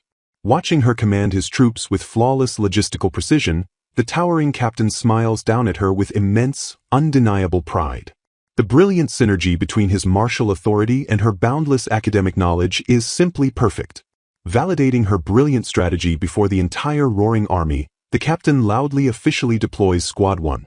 He firmly confirms that the 3 specialized elites will immediately join their ranks, sealing the unbreakable battle plan. Maintaining her aggressive tactical momentum, Martina seamlessly transitions to her next calculation. She confidently asserts that Squad 3 must also be deployed, quickly scanning the ranks for the specific warriors she wishes to add. Despite her outwardly flawless and authoritative performance, Martina tightly clasps her trembling hands together in secret. She screams internally, incredibly nervous about ordering around men who could easily crush her. Sitting tensely in a wooden chair later, the exhausted official takes a desperately needed moment to breathe. She gazes toward the heavy wooden door, silently praying that her complex formations will actually hold up against the monstrous horde. Outside the room, the awestruck knights passionately gossip about the incredible librarian who just reshaped their entire military doctrine. They praise her amazing tactical movements, universally agreeing that her highly specific squad formations are absolutely spot on. Hearing the profound gratitude of the soldiers, Martina softly smiles and humbly expresses her deep gladness at finally being useful. Her lifetime of isolated reading has miraculously transformed into the kingdom's ultimate protective shield. A striking, dark-haired knight with a long ponytail silently steps into the frame, his sharp eyes evaluating the young girl. His stern, unreadable expression suggests he is deeply analyzing the true worth of this unprecedented civilian tactician. Martina looks up with wide, completely innocent eyes as she meets the intense gaze of the mysterious newcomer. The heavy, unspoken tension in the quiet room suddenly spikes as the two drastically different worlds collide. The dark-haired knight candidly admits he initially doubted why a mere official was present during a military crisis. However, after carefully listening to her words, he respectfully concedes that her vast knowledge is extremely valuable in this dire emergency. Bowing his head in a rare display of genuine respect, the fierce warrior humbly states that he looks forward to working with her. Flustered but deeply honored by the elite's acceptance, Martina stammers out a passionate promise to do her very best. Shifting back to strict military logistics, a subordinate respectfully asks the captain if he should remain behind to analyze the incoming data. The captain agrees, stating he will personally march to the bloody field while the analyst holds down the command center. Staring up at the dim chandeliers, the captain carefully calculates if something might still be lacking in their grand strategy. He sharply questions his subordinate, ensuring that all crucial relief supplies have been thoroughly prepared for the inevitable casualties. The tense atmosphere finally shatters as a confident voice loudly declares that the emergency dispatch is completely ready for war. The heavy machinery of the kingdom's military is now fully primed and waiting for the final violent push. With a roaring, adrenaline-fueled command, the brave forces are finally ordered to deploy into the dangerous wilds. The epic tale of the book-loving rookie official who saves the nation with her vast knowledge continues to unfold. Waving his hands frantically in the bright sunlight, a cheerful knight loudly begs Martina to be careful on her journey. The title card flashes, cementing her legendary status as the undisputed genius girl of the Grand Library. Glancing back with a beautiful, fierce determination shining in her eyes, Martina confidently yells out to her supportive friend. She enthusiastically promises to leave the complex rearguard coordination entirely in Roland's capable hands. The narrative shifts to a dense, ominous forest, where the narrator reveals it is only a tense 20-minute walk to the terrifying subjugation site. The lush, intricately drawn foliage hides the brutal, fiery violence waiting just beyond the treeline. Trekking deep into the unforgiving wilderness, a concerned knight glances back at the small, fragile girl. He gently asks if she can still walk, worried that the harsh physical demands of the battlefield might finally break the brilliant tactician. Panting heavily as she struggles through the dense forest, Martina insists she can keep going but admits she will probably be extremely slow. Effortlessly scooping the exhausted girl into his arms, the stoic captain decides to carry her to maintain their rapid pace. Blushing deeply, Martina stammers a shy apology for being a burden, but the captain calmly reassures her not to worry about it at all. Noting that her lack of physical training is entirely expected for an official, he urgently asks if she has any more vital information to share regarding the enemy. Gathering her thoughts as they rush through the towering trees, she admits that there is actually one specific, terrifying detail bothering her. With a deeply serious expression, she brings up the ominous black mist that the Vanguard Knights had previously reported seeing on the battlefield. She vividly recalls the chilling detail from the scouts' report stating that monstrous creatures were actively emerging directly from the strange fog. While holding tightly onto the captain, she admits she initially dismissed the mist as mere smoke from burning trees but now highly suspects a darker truth. Drawing upon the thousands of texts she has consumed, she reveals that ancient history books detail terrifying tales of monsters spawning directly from a dark mist. Staring intently ahead, she expresses her deep, horrifying fear that the phenomenon is actually an ancient world-ending threat known as a miasma pool. Completely unfamiliar with the highly esoteric historical term, the seasoned captain questions what a miasma pool could possibly be. Sweating nervously as the grim reality sets in, Martina quietly prays that her terrifying historical deduction is entirely wrong. Shifting back to ancient history, she asks the confused captain if he knows about the legendary world purification event from a millennium ago.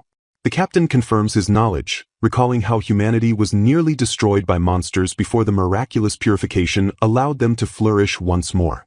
Explaining the various myths surrounding the event, Martina reveals a fringe historical theory suggesting that multiple deadly miasma pools plagued the ancient Dark Age.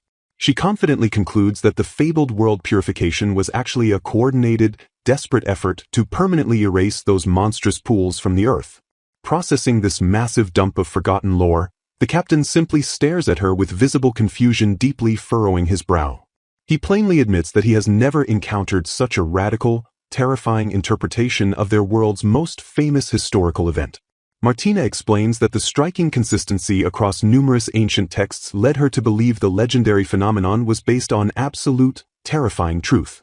Connecting the ancient texts to their current crisis, she firmly declares that the historical miasma pool perfectly matches the monster-producing black mist. Looking up with unwavering conviction, She states that this grim historical parallel is the only logical conclusion left to draw. She reinforces her terrifying theory by citing that the exact term appeared frequently across obscure demonology papers and Dark Age records. Describing the catastrophic nature of the anomaly, she warns that the pools form from underground mist and endlessly overflow with ravenous monsters. The grim reality sets in as she concludes that unless they immediately destroy the source, the monstrous horde will never stop spawning. Realizing the existential threat, the captain urgently demands to know exactly how ancient humanity managed to erase these catastrophic anomalies. The narrative visually transitions to the radiant, glowing figure of a legendary woman who miraculously saved the ancient world. Martina explains that salvation only came when a divine figure known as a saintess was miraculously summoned from another dimension. Confirming his knowledge of the obsolete technique known as magic circles, Martina notes that the incredibly versatile but inconvenient practice died out centuries ago. She meticulously explains that the ancient saintess, summoned via a complex magic circle, was the sole entity capable of erasing all the world's deadly miasma. Grasping the extreme severity of the situation, the captain asks if they must attempt the impossible task of summoning another saintess. He immediately questions the sheer logistical nightmare of performing an interdimensional summoning in the middle of a brutal war. With a somber expression, the brilliant official admits that the actual mechanics of world-hopping magic are completely unknown to her. She gravely warns that while the exact summoning ritual is lost to history, the rapidly spreading miasma might force them into a desperate recreation. Offering a faint glimmer of tactical hope, she proposes that gathering numerous rare light attribute mages might temporarily suppress the dark anomaly. Her voice trails off with dark implication, noting that the light mage strategy is only viable if they are dealing with a single, isolated pool. A massive, violent explosion suddenly tears through the dense canopy ahead, violently interrupting their crucial historical briefing. Acting on pure instinct, the captain swiftly shields Martina as the deafening shockwave violently rattles the surrounding trees. Bursting into the chaotic clearing, they are greeted by the horrifying sight of their elite vanguard completely overwhelmed and violently thrown to the ground. Surveying the absolute devastation, the captain realizes with pure horror just how severely the front lines have collapsed. Roaring with commanding authority, the captain boldly announces their arrival and immediately orders the battered Squad 7 to retreat. Praising the bleeding soldiers for their incredible resilience, he bravely steps forward and prepares to take on the monstrous burden himself. A panicked archer screams out in pure desperation, revealing that their standard magical and physical assaults are entirely useless against the beast. The captain narrows his sharp eyes, rapidly analyzing the terrifying behemoth that easily shrugged off his elite squad's combined might. A colossal, heavily armored creature suddenly bursts from the dense foliage, revealing an array of terrifying eyes and massive, razor-sharp mandibles. Keeping his eyes locked on the terrifying threat, the captain urgently asks the young official if she can accurately identify the bizarre creature. Martina stares up in absolute, paralyzing horror as her vast encyclopedic knowledge struggles to process the sheer scale of the beast. Feeling her tremble against his chest, the stoic captain gently commands her to calm down and focus her brilliant tactical mind. Regaining her precious composure, she rapidly analyzes its towering biological structure and definitively classifies it as a massive crab-type monster. Searching through her flawless memory, she recalls a similar creature from the monster encyclopedia but notes a deeply concerning discrepancy in its specific shade. Pointing out a crucial evolutionary detail, she realizes the documented creature possessed yellow-tipped appendages, whereas this horrifying variant is entirely solid brown. Examining the bestiary index to understand the threat, the group firmly deduces that the creature's unique coloration means it is closer to the sand crab. Confirming their tactical suspicions, they solidify their belief that the formidable monster currently threatening them is indeed a sand crab. Seeking an immediate combat advantage, the knights urgently inquire if anyone knows the specific weak points of the heavily armored beast. Recalling that these creatures inhabit desert regions and are weak to water, an observer explains that a coordinated attack using water magic will considerably slow its movements. They detail a precise strategy stating it was written that attacking downward from above with a sword is the easiest way, explaining that aiming at the base of the top leg and striking deep into the shell's vital interior will defeat it, prompting an encouraging cheer for Sana. Wasting no time on the chaotic battlefield, a powerful water bullet is forcefully cast directly at the staggering creature. The forceful torrent of enchanted water slams violently into the crab's armored carapace, fulfilling the tactical prediction and completely crippling its forward momentum.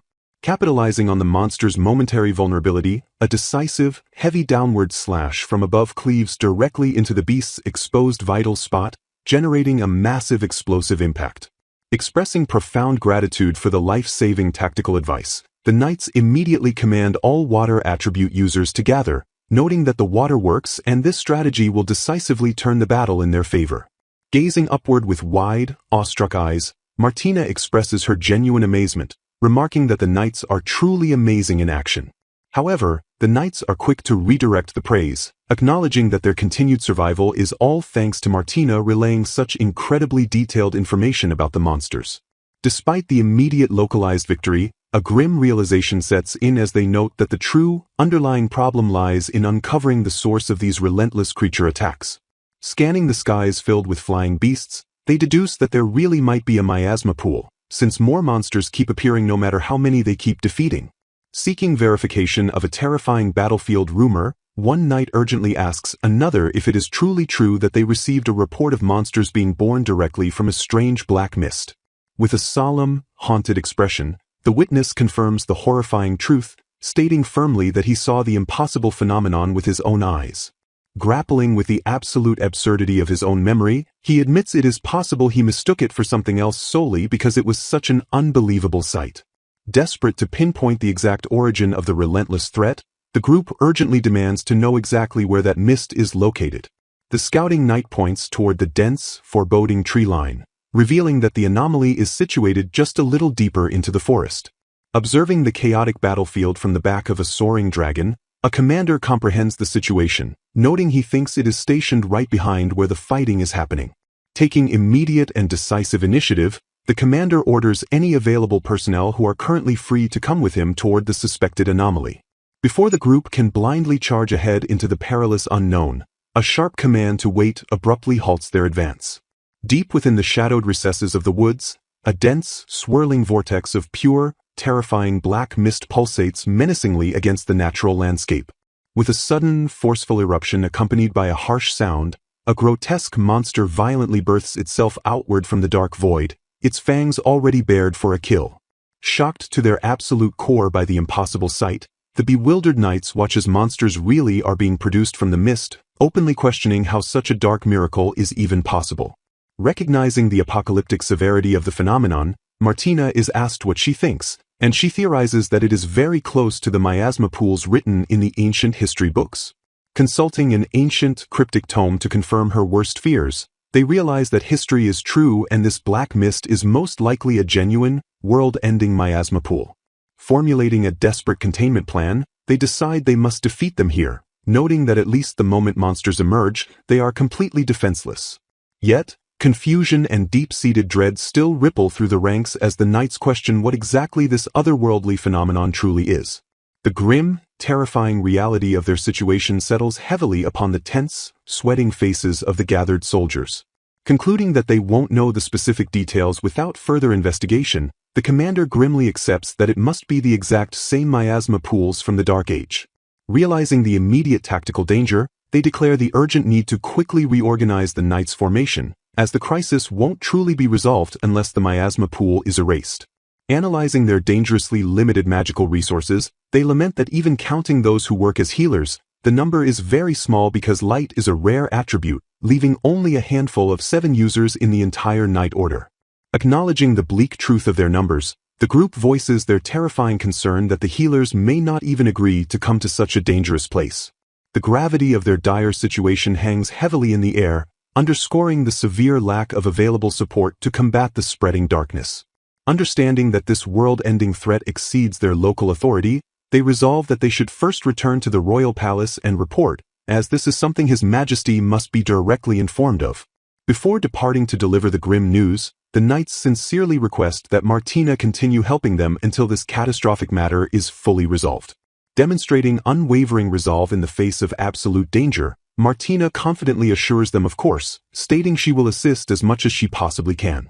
Highlighting the apocalyptic stakes, a knight warns that they must quickly figure out countermeasures, Because if miasma pools appear everywhere instead of just this one, it will be a terrible disaster.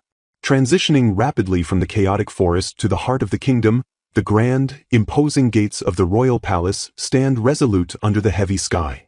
Confirming their crucial destination, they prepare to meet the Minister of Military Affairs, verifying that he is indeed Marquis Tirslan.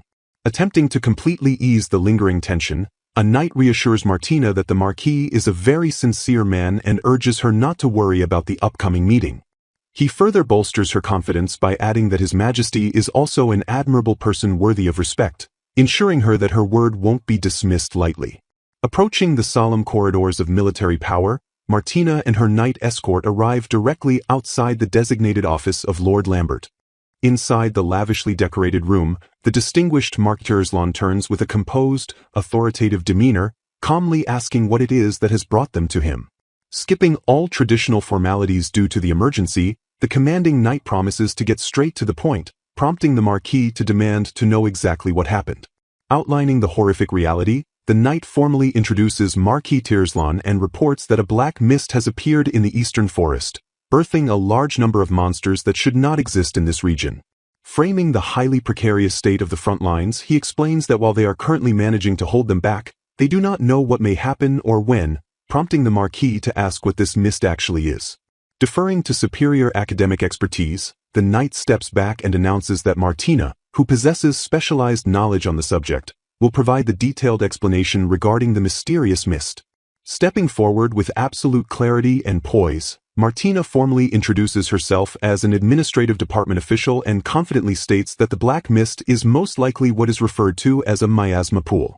Solidifying her terrifying apocalyptic claim, she lists several ancient texts, including The Ecology of Demons, The Origin of Humanity, The Dark History, and Deciphering the Dark Ages, that explicitly contain records of this forgotten phenomenon. A skeptical Marquis demands to know how Martina knows so many various things and whether she specifically studies the Dark Ages. She clarifies that she doesn't study them exactly, but possesses an eidetic memory where she never forgets anything she reads or hears. Martina details how this memory fueled her fondness for reading, allowing her to finish the commoner's library, read used books, and progress through the royal palace library. Though hesitant, the Marquis admits he will believe her if Lord Lambert vouches for her, prompting Lambert to confirm he has witnessed her incredible ability firsthand. The Marquis insists on verifying the texts, and Martina respectfully agrees, noting she remembers the exact page numbers and will relay them shortly. Eager to act quickly, the flustered Marquis declares he will verify the texts and immediately consult His Majesty, urgently asking to hear the references right now. Demonstrating her flawless recall, Martina precisely states that the first mention of miasma swamps in various places is on page 27, line 6 of Deciphering the Dark Ages. A quiet writing desk illuminated by a lamp shows the referenced thick books lying open alongside a quill, ready for diligent study. Armed with this crucial intelligence, the Marquis thanks them and announces he will consult with His Majesty to decide their future course of action.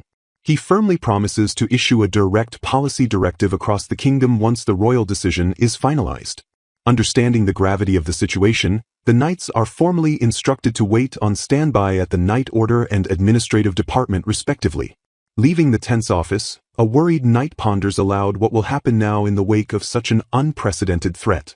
Another knight grimly replies that they can only pray, expecting hectic days ahead while hoping the damage doesn't spread further.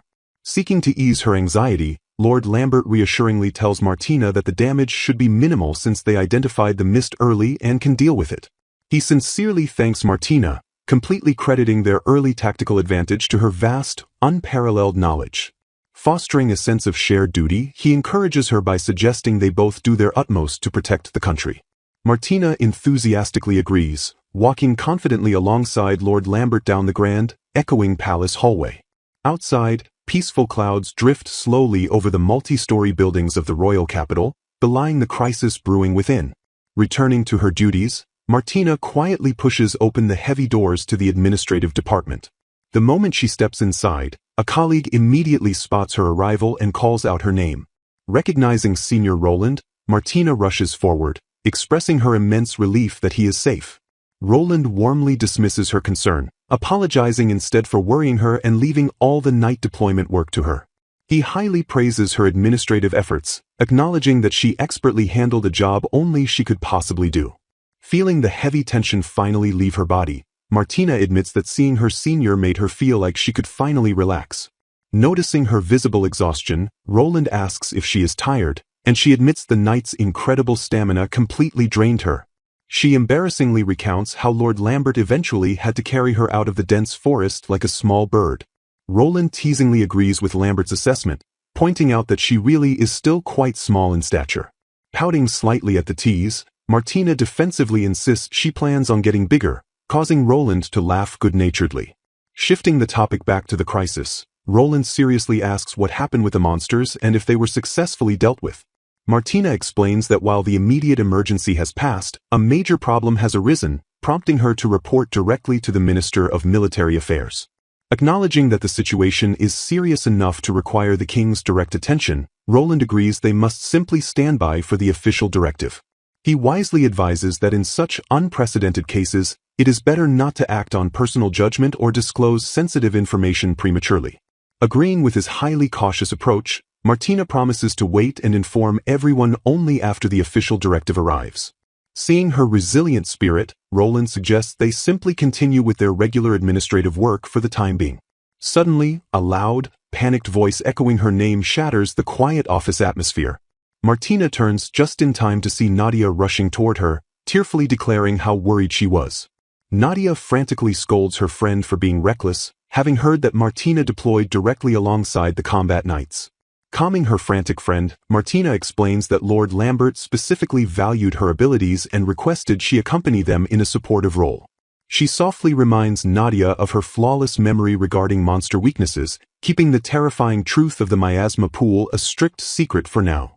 Acknowledging her unique talent, Nadia admits everyone desires such abilities, while Martina humbly expresses gratitude for being useful. Overcome with deep affection, Nadia pulls Martina into a tight embrace, proudly declaring her friendship. A swift, sharp clap interrupts the emotional reunion, signaling that playtime is definitively over. A stern senior official stands nearby with his hands clasped, ordering the girls to immediately get back to work. Nadia glares intensely at the senior, annoyed at the interruption of her blissful moment and asking him not to interfere. Ignoring the glare entirely, Roland gently calls out to Martina, signaling it is time to leave the dramatic scene. Roland sighs heavily as they walk away, leaving an exasperated Nadia behind in the busy administrative office. Martina follows closely behind Roland, her small frame wrapped securely in a slightly oversized protective cloak. Roland kindly informs her that since she must be exhausted, he will exempt her from physical tasks and have her read documents instead.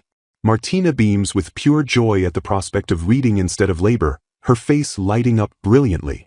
Deeply amused by her sparkling expression, Roland laughs and compares her to an eager dog presented with its absolute favorite treat. Looking at the day's lineup of reading materials, a voice commands her to read them today, to which she simply agrees. The scene transitions to the grand exterior of a classical building featuring elegant arched windows surrounded by lush foliage. Inside the grand halls, an unseen figure asks His Majesty what his next course of action will be. The ruler's sharp gaze narrows as he intensely contemplates the growing crisis. He definitively orders researchers to be dispatched to the miasma pool, explicitly demanding that the official Martina be included in the team. His subordinate acknowledges the command, receiving further instructions to gather light attribute individuals and research summoning the Saintess as a contingency plan. A brief moment of calm passes outside the window where a small bird rests peacefully on a leafy branch. The conversation then shifts to high praise for Martina, with the officials noting that she is truly exceptional. One of the men expresses his utter astonishment at her smoothly detailed report, while another notes that such an incredible display cannot be helped. An older, long-haired official listens to the glowing praise in thoughtful silence. The men debate whether they should make her a historical researcher with high treatment, but decide to leave her in the administrative department for now since she just became an official a week ago. They reason that the diverse work in the administrative department will allow her to absorb vast amounts of knowledge and heavily contribute to her growth. A fleeting glimpse of Martina shows her looking alert and deeply determined. Resting his chin thoughtfully on his hands, the older official calmly agrees that keeping her there is the right choice. However, he insists they must properly reward her for her massive efforts because they plan to keep her working very busily from now on. He further suggests considering additional compensation for any work she provides that goes beyond her general duties. A looming sense of dread fills the room as they openly wonder what will become of their country. They realize that if Martina's information is accurate, dangerous miasma pools could soon appear all over the world. Taking swift action, they decide to notify all nobles to search their territories, and a subordinate hurries to convey this directive to the administrative department. Heavy raindrops suddenly begin to pit-pat against the tall glass panes of the windows. Observing the dark weather, someone notes with concern that rain during this time of year is highly unusual. A bead of sweat rolls down the older official's stoic face as he stares out into the unexpected downpour. Staring into the gloom, he quietly hopes the strange weather is not an ill omen of worse things to come. The narrative shifts to an official report detailing the emergence of a suspected miasma pool and Martina's deployment to the forest investigation team. An official announces the contents of His Majesty's directive, declaring a nationwide check by all nobles for miasma pools within their territories. Anxiety ripples through the crowd as officials murmur nervously about the monster-spawning mist and their complete inability to dispel it. A young male official suddenly turns in surprise as he notices Martina standing quietly right behind him. Realizing her presence, someone loudly announces that they have Martina to help them. Startled, Martina is immediately bombarded with questions about why she was selected for the team and if it relates to her accompanying the knights yesterday. She explains that Lord Lambert valued her monster knowledge, allowing her to identify the mist and report it, which likely earned her the investigation role. A shocked co-worker admits they have never heard of a miasma pool and wonders what kind of obscure knowledge could possibly impress Lord Lambert. Suddenly, the department head confidently steps into the center of the chaotic conversation. The cheerful department head reminds everyone of Martina's perfect exam score, noting that the ability behind it is something they must see to believe. He proudly reveals that her secret weapon is what could only be called a perfect memory ability. Gesturing toward her, he claims she remembers every single word of every book she has ever read and asks her to confirm. A skeptical coworker laughs nervously, clearly refusing to believe such an absurd and impossible claim. Without an ounce of hesitation, Martina calmly confirms that she does indeed remember everything. The bustling room falls into a tense, heavy silence as the officials process her bold statement. Feeling the sudden weight of the room, Martina shrinks slightly as everyone stops to stare at her in disbelief. The crowd erupts into murmurs, declaring that remembering every word of even a single book is completely impossible. Seeking to test her limits, an official named Sylvain decides to verify if she can actually recall specific contents on the spot. Holding up an expedition record she was assigned last week, Sylvain challenges her to recite the exact contents written on page 152. Martina pauses for a split second, mentally navigating the vast archives of her mind to locate page 152. Sylvain holds the open book up to verify her impending response, his haughty expression daring her to fail. Meanwhile, the department head smiles confidently, fully expecting his brilliant subordinate to succeed without issue. Martina perfectly recites the dense report, detailing a boar subjugation mission where a miscalculated herd size forced a delayed deployment that drove up expedition costs. As she continues rattling off exact damages to boar fur and cracked shields, Sylvain's face goes pale with absolute shock. Overwhelmed by the barrage of perfect information, someone screams for her to hold on. Desperate coworkers yell out to Sylvain, demanding to know if her rapid-fire recitation is actually accurate. Utterly defeated by her flawless memory, Sylvain quietly confirms that every single word she spoke is completely accurate. The crowd of officials stares in absolute disbelief, whispering nervously that there is no way her abilities are real. Smiling confidently, Martina demands that a bewildered Sylvain hand over the official record document to her immediately. The entire room hangs on her every word as her name is called out in sheer astonishment. Proudly placing a hand over his heart, Department Head Roland apologizes for ever doubting her abilities and expresses his deep pride in his staff. Martina looks up with sparkling eyes, clearly touched by his sincere words of encouragement. Beaming brightly, she enthusiastically promises to do her absolute best for the team. She softly thanks Mr. Roland for stepping in earlier and revealing the truth about her incredible memory to everyone. Sighing with a gentle smile, Roland notes that everyone finally understands the truth instead of treating her skills like a mere joke. He playfully adds that he should go brag about being right all along, prompting a nervous laugh from Martina. A stunned official approaches her, completely bewildered that he had never heard about her possessing such considerable skill. Blinking in innocent confusion, Martina wonders aloud if she simply forgot to mention it to her colleagues. A blonde female coworker leans in excitedly, exclaiming that she had no idea Martina's abilities were so otherworldly. Martina sheepishly apologizes for not thinking it was important, realizing internally that she must be careful not to confuse everyone with her normalcy. Gripping her arm with fierce excitement, her coworker Nadia demands that Martina tell her absolutely everything from now on. Nadia stares intensely at her with sparkling, expectant eyes. Martina smiles warmly and gently holds Nadia's hands in a sweet moment of shared camaraderie. Their sweet moment shatters instantly as a supervisor angrily yells for Nadia to get back to work. Rushing off to her duties, Nadia quickly wishes Martina the absolute best of luck with her new investigation team. Left alone in the grand hallway, Martina turns her attention toward her next important destination. She arrives squarely in front of the heavy, ornate doors of the official conference room. Inside, a serious-looking knight immediately calls the critical meeting to order without any hesitation. The stern man introduces himself as Cedric Lambert, captain of the Second Knight Order, before demanding brief self-introductions from the team. A sharp-eyed woman named Adelaide confidently introduces herself as the team's dedicated monster researcher. A young man quickly introduces himself as the team's leading geology expert. A composed man named Nathan states that his primary expertise lies heavily in the thorough study of plants. A distinguished older man introduces himself as Odilon Laforet, a history researcher ready to assist with any ancient documents. Sitting stiffly beside Cedric, Martina internally panics upon recognizing Odilon as a legendary historical researcher from a prestigious marquis family. She stares in absolute awe, unable to believe she is sitting in the same room as a legendary researcher appointed directly by His Majesty. Breaking her stunned silence, Cedric strictly orders Martina to introduce herself to the group. Standing up nervously, Martina explains that His Majesty appointed her due to her vital information regarding the miasma pools.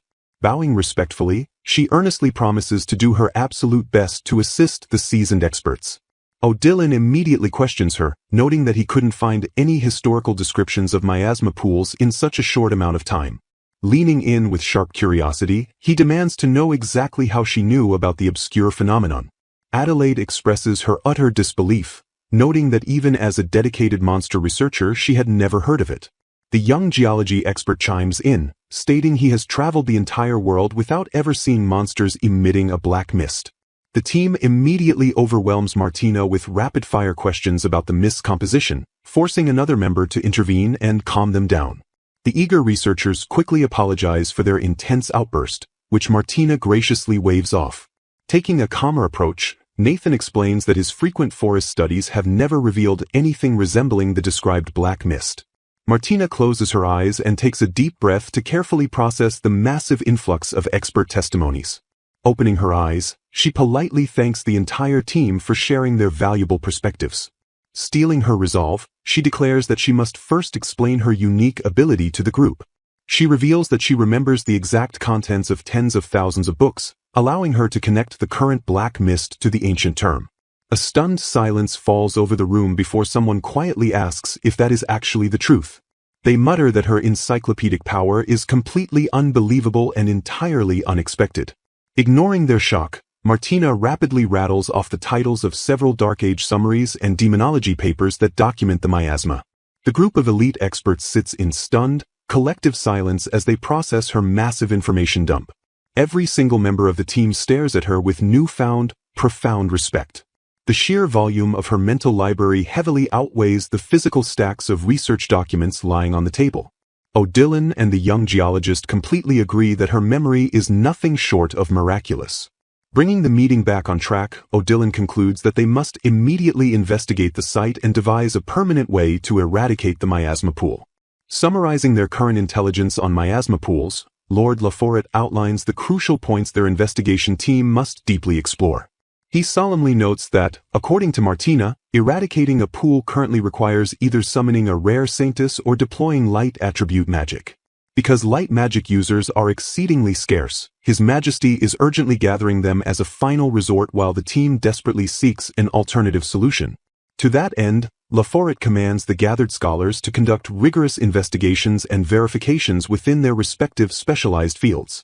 They will personally examine the miasma pool's current state in 3 days, returning with vital intelligence to propose and test eradication methods in their next session. Stepping away from the grueling strategic meetings, Lord Laforet and an attendant push open the grand double doors to another wing of the estate. Spotting his specific target, Laforet firmly calls out to Martina. Approaching the young official, he politely asks if she can spare a moment of her time. Surprised by the sudden request, Martina enthusiastically agrees as Laforet insists her unique ability would be much more effectively utilized by reading vast quantities of books. Following him down the opulent corridor, Martina gasps as a thrilling realization begins to dawn on her. Staring in absolute shock at towering shelves packed with ancient texts, she practically vibrates with excitement as she asks if she is truly allowed to read Lord Laforet's legendary collection. She lets out an overwhelmed gasp of pure awe at the sheer magnitude of the hidden knowledge surrounding her. Unable to contain her bubbling joy, a soft sound of sheer wonder escapes her lips.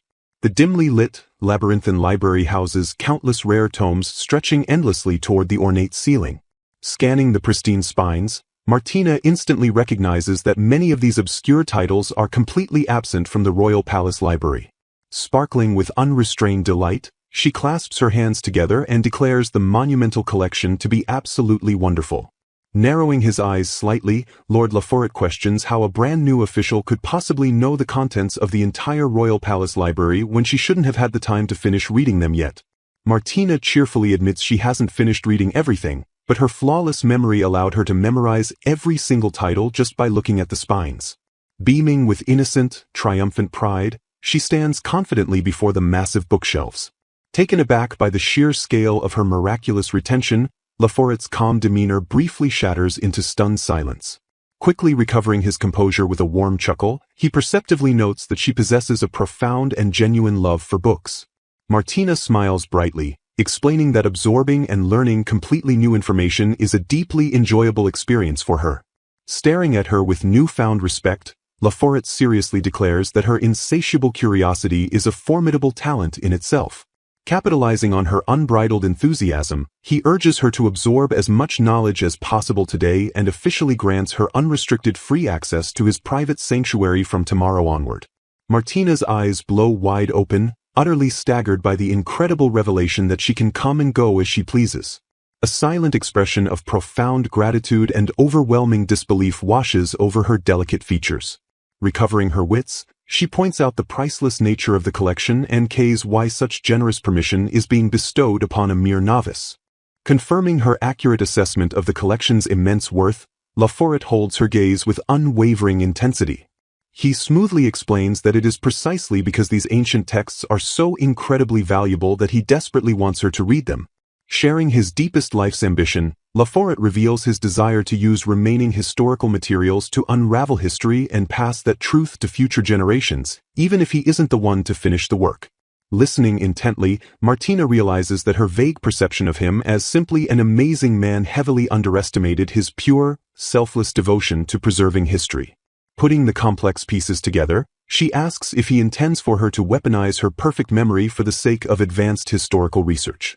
Smiling broadly, Laforet confirms her suspicion, noting that researchers who painstakingly decipher countless historical materials would absolutely drool over her ability to perfectly memorize all texts. Pointing out the tragic fragility of paper records that constantly face the physical threat of loss or decay, he tasks her with permanently preserving his entire collection within the impregnable safety of her mind. Understanding the massive weight of this duty, Martina relates it to her own painful experiences of finding rare texts in used bookstores whose physical copies have since vanished entirely. Overwhelmed by his tremendous trust, she thanks Lord Laforet and acknowledges that restoring useful works to the kingdom's archives will be a priceless, enduring gift to future generations. Clenching her fists with fiery determination, Martina vows to read every book in the room with all her might now that she understands her true, world-changing purpose. Visibly moved by her fierce dedication, Laforet smiles softly and tells her that he is fully counting on her.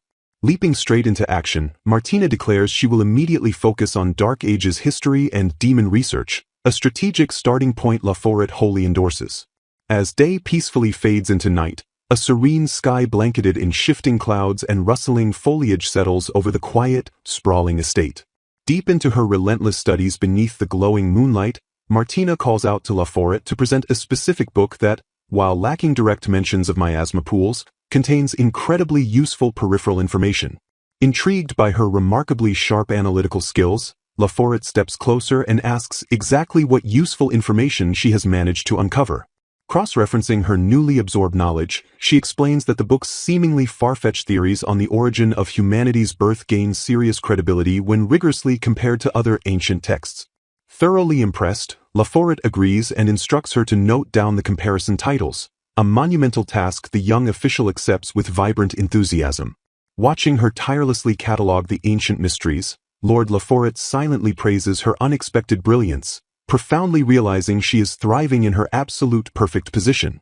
Bathed in the warm, flickering glow of a desk lamp, Martina meticulously pens her brilliant deductions onto parchment while surrounded by towering stacks of newly conquered knowledge. Suddenly, the tranquil, focused silence of the hidden library is abruptly shattered by a sharp, authoritative knock at the door.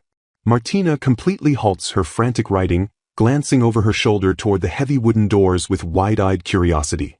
From the other side of the heavy doors, an unseen attendant respectfully calls out to Lord Laforet to announce that a mysterious visitor has just arrived. Outside the estate, the glowing moon briefly peeks through a thick veil of nighttime clouds, casting an ominous pall over the sprawling grounds. A massive, menacing ant-type insect is brutally slashed across its armored shell, sending a violent shockwave through the air. Observing the freshly slain creature, a shadowy figure remarks on the highly unusual nature of the bizarre encounter. Standing over the massive carcass in the dense woods, the mysterious individuals note how exceedingly rare ant-type monsters are in this region. The colossal insect collapses lifelessly into the tall grass, its heavily armored body settling heavily onto the forest floor. Meanwhile, a tranquil blanket of stars illuminates the sprawling cityscape as night peacefully descends over the kingdom. Inside the administrative building, Roland glances downward as Nadia approaches with an incredibly worried expression on her face. Scanning the surprisingly empty room, a highly anxious Nadia realizes that their target is nowhere to be found. Turning sharply at the sudden sound of her voice, Roland calls out to Nadia in mild surprise.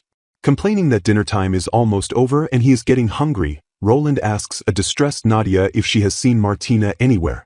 Narrowing his eyes in deep thought, Roland wonders aloud if the investigation team's grueling meeting is still dragging on.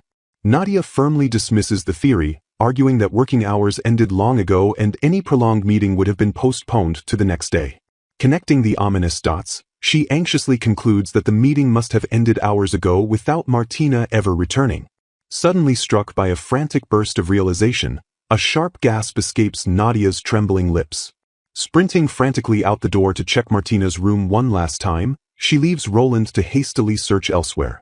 Regrouping shortly after, the determined duo firmly pushes open the heavy doors to the conference room where Martina was originally summoned.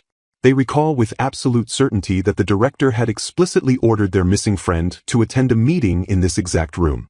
Staring into the dark and totally empty space, they confirm their worst fears that the gathering has indeed been over for quite some time.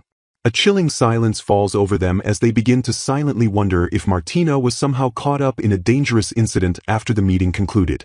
Roland's expression darkly hardens as the horrifying implications of her sudden disappearance begin to deeply settle into his mind.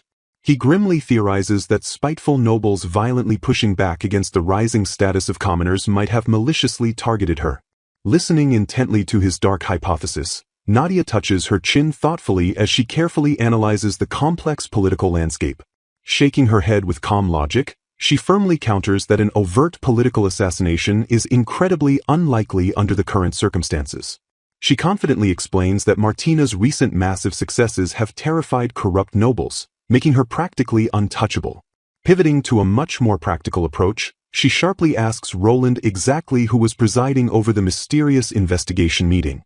Pausing to search his memory, Roland begins to mentally list the high-ranking individuals who were scheduled to be in attendance.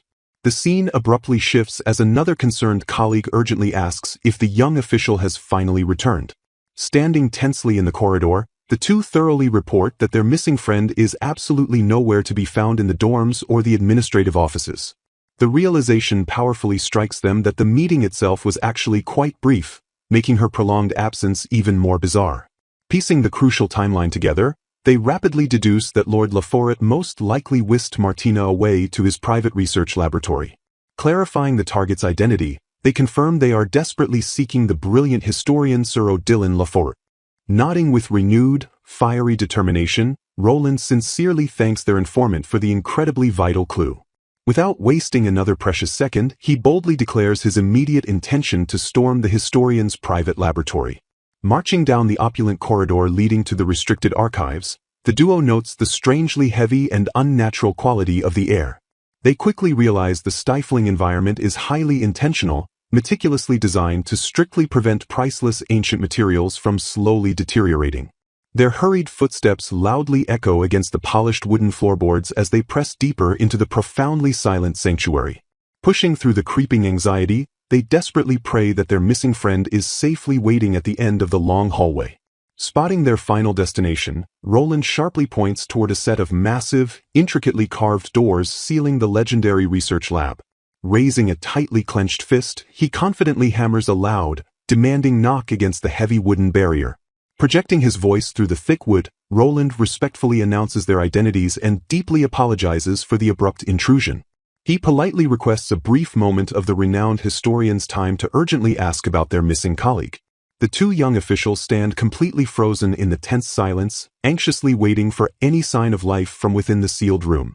Losing the last of his fleeting patience, Roland aggressively grabs the brass handle and boldly announces his immediate entry. Throwing the doors wide open, they instantly flood with sheer relief upon seeing Martina perfectly safe and completely unharmed. Staring in pure disbelief at her completely clueless expression, Roland irritably asks if she has genuinely completely forgotten what time it is. Gesturing wildly toward a nearby clock, he angrily demands she acknowledge the incredibly late hour of the night. A comical wave of absolute horror abruptly washes over Martina's face as the crushing reality of the situation finally shatters her deep focus.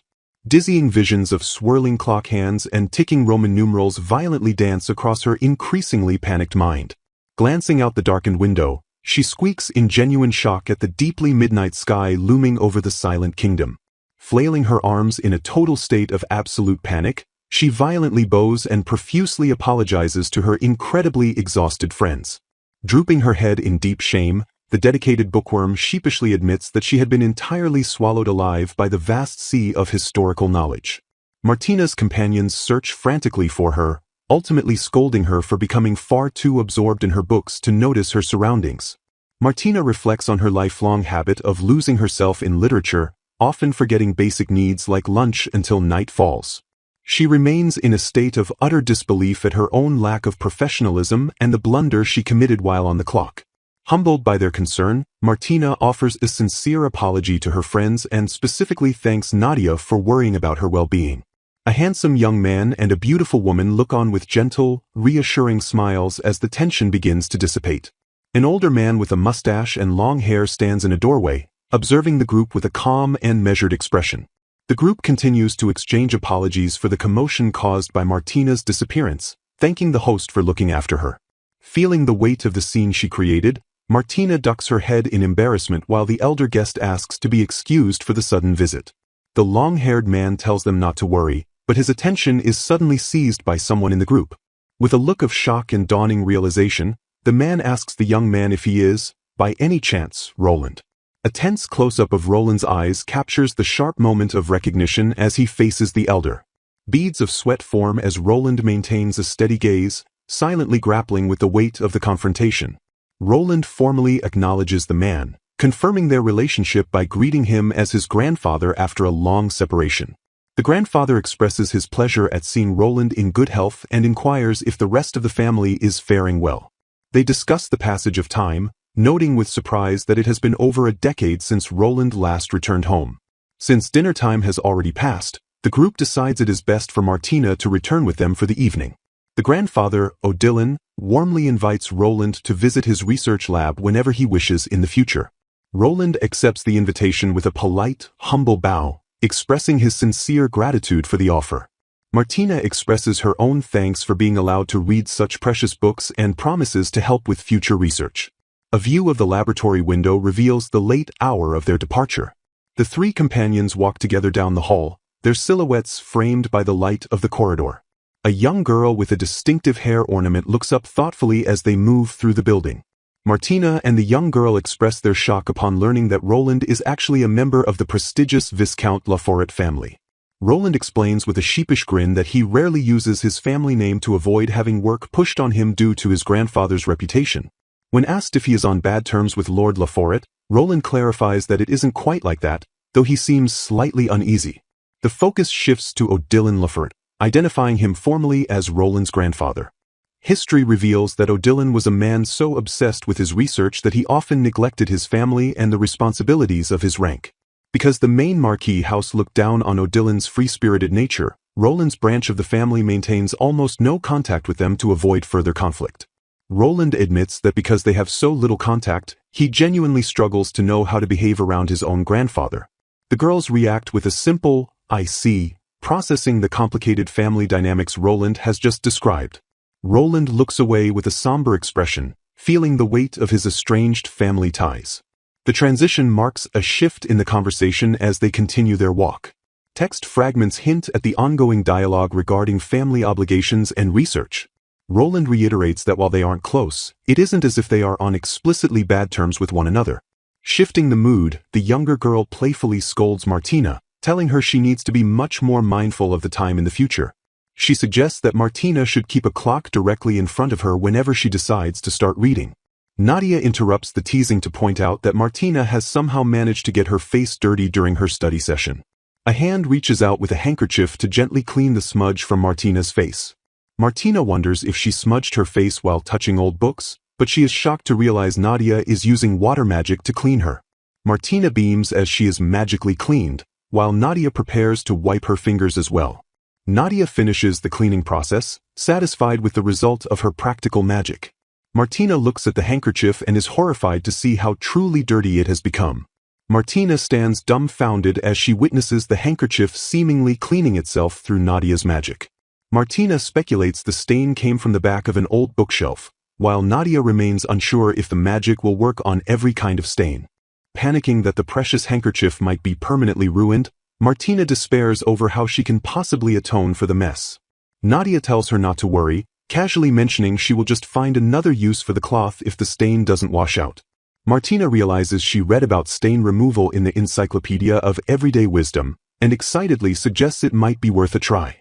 While the girls discuss the power of Martina's knowledge, the conversation takes a more serious turn regarding her safety.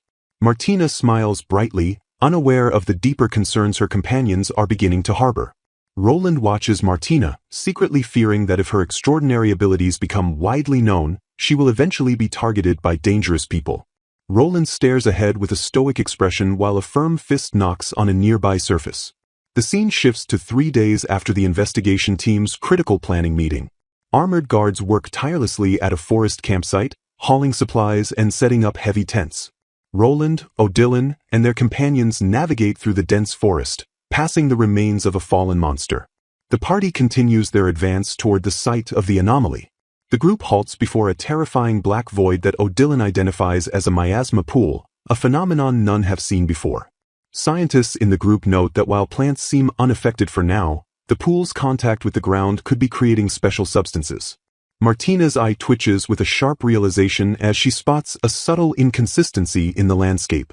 She stands frozen, her mind racing as she compares her current view with historical records of the area. Noticing her intense focus, Roland and the others pause to ask if something is wrong. Martina turns to Captain Lambert and inquires if any of the rocks or plants surrounding the pool have been moved. Lambert explains that while they pitch tents outside, nothing inside the fence should have changed. Martina squints her eyes, meticulously calculating the dimensions of the encroaching darkness. She extends her hands to gauge the scale of the anomaly against the permanent markers of the campsite. Her companions watch with bated breath, asking if she has finally noticed a significant detail. Martina delivers a chilling warning, stating that the miasma pool is slowly and silently expanding.